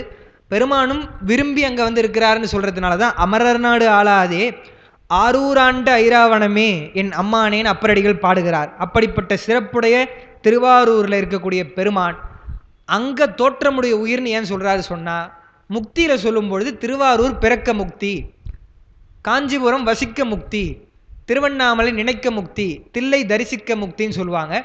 அதில் முக்கியமாக நம்ம எல்லாம் இப்போ ஒன்றுன்னு சொல்கிறோமே தவிர 3 ரொம்ப முக்கியமாக சொல்லுவாங்க. என்னன்னு சொன்னால், தில்லை தரிசிக்க முக்தி, திருவாரூர் பிறக்க முக்தி, காசி இறக்க முக்தி. இது 3 ரொம்ப தொட்டு அழுத்தமாக சொல்லி கொண்டு வரக்கூடிய செய்தி. அதனால் ஏன் திருவாரூரில் பிறக்க முக்தின்னு சொன்னால், அங்கே பிறக்கக்கூடியவை எல்லாம் அடியார்கள் தான், எந்த உயிராக இருந்தாலும் சரி. அதனால் அங்கே பிறந்தா முக்தி. அப்படிப்பட்ட ஒரு உயிரை கொன்றுட்டார். அதனால் அது பெரும் பாதகமாக போயிடுச்சுன்னு சொல்கிறாங்க. அதை தான் எழுதியிருக்கோம். திருவாரூர் பிறந்தார்கள் எல்லாருக்கும் அடியேன். சுந்தரமூர்த்தி சுவாமிகள் திருத்தொண்டு தொகையில் சொல்கிறார். தண்டியடிகள் இருக்கார் இல்லையா, அந்த நாயனாருடைய வரலாற்றை சேக்கிழார் தொடங்கும் பொழுதே முதல் பாட்டிலே தண்டியடிகள் திருவாரூர் பிறக்கும் பெருமை தவமுடையார். தவத்தை கூட எப்படி சொல்றாரு பாருங்க, பெருமை தவம்னு சொல்றார். பெரும் தவம் இருந்தால்தான் திருவாரூர்ல பிறக்க முடியும்ட்டு. அடுத்து அருணை கலம்பகத்தில் காசியில் இறந்தும் கமலையில் பிறந்தும் தேசமர் தில்லையுள் திருநடம் கண்டும். இது மூணும் அமைந்தால் வந்து அந்த முக்தி வரும் என்பது போல் அருணை கலம்பகத்தில் வருது. அடுத்து சிவபோக சாரத்தில் எல்லாம் சொல்லி நிறைவான பாடலில் குருஞான சம்பந்தர் அந்த முக்தி தலங்கள் சொல்லும் பொழுது சொல்றார். எல்லாருக்கும் தெரிஞ்ச பாட்டு தான். தில்லைவனம் காசி திருவாரூர் மாயூரம் முல்லைவனம் கூடல் முதுகுன்றம் நெல்லை கலர் காஞ்சி கடுக்குன்றம் மறைக்காடு அருணை காலத்தி வாஞ்சியமென் முக்தி வரும் என்று சொல்லி அந்த முக்தி தலங்களில் பட்டியலிடும் பொழுதும் திருவாரூர் முக்கியமாக சொல்றாருன்னு பார்க்கிறோம். அடுத்து இது உரையாசிரியர் வந்து தண்டியடிகள் ஆமா ஆமா. ஓ எல்லா சிவகணம் ஆமா ஆமா. சரி, அடுத்த வகுப்புல வேணா அது என்ன செய்தி எழுதிடுவோம். ஆமா, இது அதாவது கலந்துரையாடல் போலதான் இருந்துட்டு பல செய்திகள் இந்த ஐயா சொன்னது போற்றி பகருடையா இருக்கட்டும், பாஷ்யமா இருக்கட்டும், அந்த செய்திகள்லாம் அன்பர்களும் சொல்ல வந்து அது நிறைய. இப்போ அடுத்த வகுப்புலன்னா நானும் வந்து படிச்சு இப்போ எப்படி அந்த மாநிலம் காவலாவான் அப்படின்னு நினச்சிட்டு இருந்தேன், காவலன் ஆவான்னு சொன்னோம். அது மாதிரி ஆமாம், அவங்களுக்கு ஒன்று ஹோம்ஒர்க் கொடுத்துருக்காங்க இல்லையா, அது மாதிரி எனக்கும் ஹோம்ஒர்க் கொடுத்துருக்காங்க. அப்போது திருவாரூர் என்பது சிறப்பாக சொல்கிறாங்கன்னு பார்க்குறோம். பெருமைத்தவம்னு சொன்னால் அதான் எப்படி அடியார்னு சொல்கிறாங்களோ அது மாதிரி சிவகணம் என்று சொல்லக்கூடிய அந்த வழக்கமும் இருக்குன்னு பார்க்குறோம். சிதம்பரம் மும்மணி கோவையில் குமரகுருபரர் பாடுறாருன்னு சொல்லிட்டு இந்த பாட்டு சும்மா 2 வரி மேற்கோள் காமிச்சிருந்தாங்க. சரி, பாட்டு பார்ப்போன்னு பார்த்தா ரொம்ப அருமையாக இருந்தது. அதுதான் வந்து எழுதியிருக்கோம். சும்மா ஒரு முறை படிப்போம். சிதம்பரம் மும்மணி கோவையில் இருக்கிறது என்னென்னா அந்த 3 தான் சொல்கிறார். திருவாரூர், காசி, அப்புறம் வந்து தில்லை சொல்கிறார். சொல்லும் பொழுது ஆரூர் பிறந்த நேர்படி நல்லது செயற்கையின் எய்தும் இயற்கையதன்றே. அதிலேயே முதல்ல எடுத்தோன்னே அடிச்சிட்டார். என்னென்னா முக்தி பெறணும் கஷ்டப்படுறதுக்கெலாம் நீங்கள் வந்து கஷ்டப்படணும்னு இல்லை, உங்களுக்கு ஒரு வேளை தவம் இருந்து திருவாரூரில் பிறந்துட்டீங்கன்னு சொன்னால் நமக்கு முக்தி கண்டிப்பாக கிடைச்சிரும் என்பது போல் ஆரூர் பிறந்த நேர்படி நல்லது. அப்படி பிறக்கலைனா தான் என்ன பண்ணுறது, செயற்கைக்கு போகணும், எதனா நம்ம முயற்சி பண்ணணும். இப்போ எப்படி சாத்திரத்துக்கெலாம் சொல்கிறாங்களோ பண்டை நல் தவத்தால் தோன்றி பரமனை பக்தி பண்ணுவவருக்கெல்லாம் அவரே சேர்ப்பார்ப்பா, மற்றவங்க தான் வந்து மார்கர் கண்ட நூல் ஓதி வீடு காதலிப்பவருக்கு தான் சொல்கிறாங்க. அது மாதிரி அங்கே பிறந்துட்டா பிரச்சனை இல்லை, உங்களுக்கு முடிஞ்சது. அடுத்து சொல்கிறாரு பாருங்க, காசியில் இறத்தல் நோக்கி. அடுத்து காசியில் இறந்தா முக்தின்னு சொல்லிட்டு நீங்கள் போனீங்கன்னா தேசம் விட்டு அறந்தலை தந்த வரும்பொருள் தாங்கி பிறன்பொருள் கொள்ளா பேரறம் பூண்டு. அறத்தின் வழியில் நீங்கள் ஈட்டின அந்த செல்வம் இருக்கு இல்லையா, அது கொண்டு அப்படி நீங்கள் பயணமாக போகணும். நான் காசிக்கு போகிறேன்னு சொல்லி, அந்த காலத்துலாம் சிரமம் இல்லையா காசிக்கு போகிறேன்னு சொல்லிட்டு மற்றவங்களுடைய பொருள் கொள்ளையடிச்சிட்டுலாம் வந்து போகக்கூடாது இல்லையா. பிறன்பொருள் கொள்ளா பேரறம் பூண்டு, அறம் பூண்டு கழிபெரும் காணம் நீங்கி காட்டு வழியில் போக வேண்டியதாக இருக்கும். அப்படிப்பட்ட அந்த காணத்தை எல்லாம் நீங்கி வழியிடை தீப்பசிக்கு இறங்கி நோய்ப்பனி கொதுங்கி. சும்மா நீங்கள் காசிக்கு போகிறீங்கன்னு சொன்னால் வயிறு பசி எடுக்காமையா இருக்கும், பசி எடுக்கும். அப்போ அந்த பசிக்கு என்னமோ சாப்பாடுலாம் நீங்கள் சாப்பிட வேண்டியதாக இருக்கும். அவ்வளோ கஷ்டன்றார் போகிறதுக்கு. அதுதான் பல்பிணிக்கு உடைந்து செல்லும் காலத்து பல நோய்கள் வரலாம். ஏன்னா அந்த சூழ்நிலை கிளைமேட்லாம் மாறுது இல்லையா, பருவநிலைகள் அப்படி வரும். இடைச்சுரத்து இரவாது இன்னுயிர் தாங்கி கிடைத்தனாயின் அடுத்த நல் ஒழுக்கமோடு உடல் விடுகாரும் அத்தடநகர் வைகி.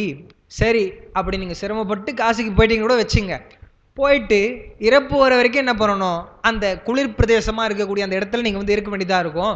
இருந்து தடநகர் வைகி முடிவது கடை போக முடிவதோ அரிதே. இறக்கும் வரை நீங்கள் அங்கே இருக்கணும்னு சொன்னால் அது அரிது, ரொம்ப கஷ்டம் அப்படின்னு சொல்லிட்டார். அதனால் இவர் சிதம்பரம் மும்முனி கோவை இல்லையா, அடுத்து தில்லையை சொல்கிறார். அதனால் சிற்றுயிர்க்கு இறங்கும் பெரும்பற்ற புலியூர் உற்ற நின்று உருக்கூத்து ஒரு கால் நோக்கி. தில்லையில் பெருமான் ஆடிக்கொண்டிருக்கிறார். ஒரு முறை போய் தரிசனம் பண்ணிட்டீங்கன்னா போதும். பரகதி பெறுவான் திருமுன்பு எய்த பெற்றனல். ஒரு முறை போய் பார்த்துட்டிங்கன்னா போதும், பரகதி வந்துடும், முக்தி வந்துரும்பா என்று சொல்லிட்டு பெருமான் திருமுன்பெய்த பெற்றனல்.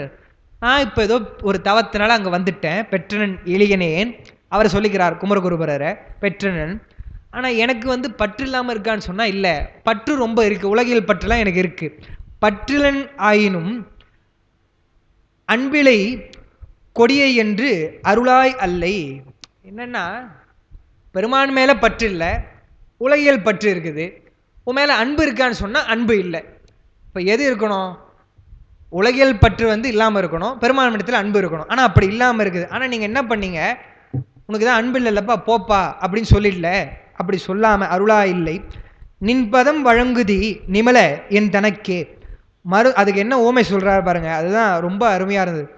மருந்துன் வேட்கை என் மனமகிழ்ந்து உண்ணினும் அருந்துழி ஒருவன் அருவருப்புரி தன்முகம் சுளித்து தலைநெடுக்குற்று கண்ணீர் வீழ்த்து கழுந்தனன் மாந்தினும் வாய்ப்புகுமாயின் அம்மருந்து இருவர்க்கும் தீப்பிணி மாற்றுதல் திண்மையே அன்றி. ஒரு எடுத்துக்காட்டு சொல்றா. எப்பா உன் மேலே அன்பு இருக்கோ இல்லையோ, சிதம்பரத்தில் வந்து தரிசனம் பண்ணால் நீ வந்து முக்தி கொடுத்துட்ற. இப்போ நியாயமாக பார்த்தா அன்பு இருக்கிறவங்களுக்கு தானே கொடுக்கணும். அது எப்படி இருக்குன்னு சொன்னால் மருந்து இருக்குன்னு சொல்லுங்கள். இப்போது ஆங்கில மருந்துனா கூட மாத்திரை ஏதோ முழுங்கிடலாம். இப்போ கஷாயம்லாம் இருக்குன்னு வச்சுங்க, நிலவேம்பு கஷாயம் எல்லாம் ரொம்ப அதை மருந்து சரி சாப்பிட்லான்னு சில பேர் சாப்பிட்ருவாங்க. ஐயோ ரொம்ப கசப்பாக இருக்கேன்னு சொல்லிட்டு முகம் சுழித்து தலை நடுக்குற்று ஏதோ ஒன்று பண்ணி சாப்பிட்டான்னு வச்சுக்கோங்க. ஒருத்தர் இயல்பாக மருந்து சாப்பிட்றா, இன்னொருத்தர் முகம் சுழித்து கஷ்டப்பட்டு சாப்பிட்றா. ஆனால் முகம் சுழித்து சாப்பிட்டவராக இருந்தாலும் சரி, இயல்பாக சாப்பிட்றவராக இருந்தாலும் சரி, அந்த மருந்து என்ன பண்ணுது? நோயை குணமாக்குது இல்லையா? அது மாதிரி நீ என்ன பண்ணுற? உன் மேலே அன்பு இருந்தாலும் சரி, அன்பு இல்லைனாலும் சரி, தரிசனம் பண்ணிட்டா முக்தி கொடுத்துட்றப்பா எங்களுக்கு என்று சொல்லி சொல்கிறார். அது எப்படின்னு சொன்னால், நொதுமலும் பகையும் போக்கி ஒரு பொருள் விழுத்தகு கேண்மையினோர்க்கு உதவல் வழக்கும் அன்று ஐய மன்றுடையோர்க்கே. அதாவது மன்றுன்னு சொன்னால் நீதிமன்றங்களில் இருக்கக்கூடியவர்களுக்கு இவர் ரொம்ப அயலவருங்க, ரொம்ப புதுசாக இருக்கிறார் அப்படின்னு பார்க்குறதோ, இல்லைன்னா வந்து இவங்க ரொம்ப பகைவர் அப்படின்னு பார்த்து நீதி செய்வதோ அவருடையது இல்லை. யாராக இருந்தாலும் நீதி செய்கிறாங்க இல்லையா? அது மாதிரி அந்த மருந்து என்ன பண்ணுது? சாப்பிட்டவங்களுக்கு நோயை குணமாக்குது இல்லை? அந்த மாதிரி நீ என்ன பண்ணுற பெருமானே? தரிசனம் பண்ணவங்களுக்கெல்லாம் முக்தி கொடுத்துட்ற. அதுதான் வந்து மன்றுடையோர்களுக்கு அழகு அப்படின்னு சொல்கிறாரு. சொன்னால் நீதிமன்றம், இன்னொன்று மன்றம், நம்முடைய பொன்னம்பலமாக இருக்கக்கூடிய மன்றம் சொல்லிட்டு அவர் பாடுறார். இது என்ன ஒரு இதுன்னு சொன்னால், இது 3 சொல்கிறாங்க. காசியில் எப்படி இறப்பது கடினம்னு சொன்னாரோ அது கடினம். இன்னொன்று சிதம்பரம் தரிசனம் பண்ணணும்னு சொன்னால் கூட, இங்கேருந்து போனோம் இல்லையா சிதம்பரத்துக்கு, எந்த ஊரில் இருந்தாலும் தரிசனம் பண்ணோம்னா அதுக்கு நம்ம ஒரு முயற்சி எடுத்து போனோம். ஆனால் திருவாரூரில் பிறக்கணும்னு சொன்னால் நாம் முயற்சி பண்ண முடியாது. தவம் இருந்து திருவாரூரில் பெருமானா பிறக்க வச்சாதான் உண்டு. அப்போ இயல்பாகவே தவம் இருந்து பிறந்த கன்றாச்சே அது, அதை போய் வந்து நீங்கள் வந்து கொண்டுட்டியப்பா, அது பெரும் பாவம் என்பதாக அந்த மன்னன் சொல்கிறான் என்பதைத்தான் இந்த பாடல்கள் மூலம் நமக்கு தெரிகிறது என்று சொல்லி இந்த அளவிலே நம்முடைய இந்த வகுப்பை நிறைவு செய்கிறோம். இவ்வளவு நேரம் இருந்து கேட்ட பெருமக்களுக்கும், இப்படி வாரந்தோறும் சிந்திப்பதற்கு வாய்ப்பளிக்கக்கூடிய நம்முடைய சிவஞான அருள்நெறி அறக்கட்டளையுடைய நிறுவனர் ஐயா அவர்களுக்கும் என்னுடைய நெஞ்சார்ந்த நன்றிகளை தெரிவித்துக் கொண்டு நிறைவு செய்கிறேன். வணக்கம். திருச்சிற்றம்பலம்.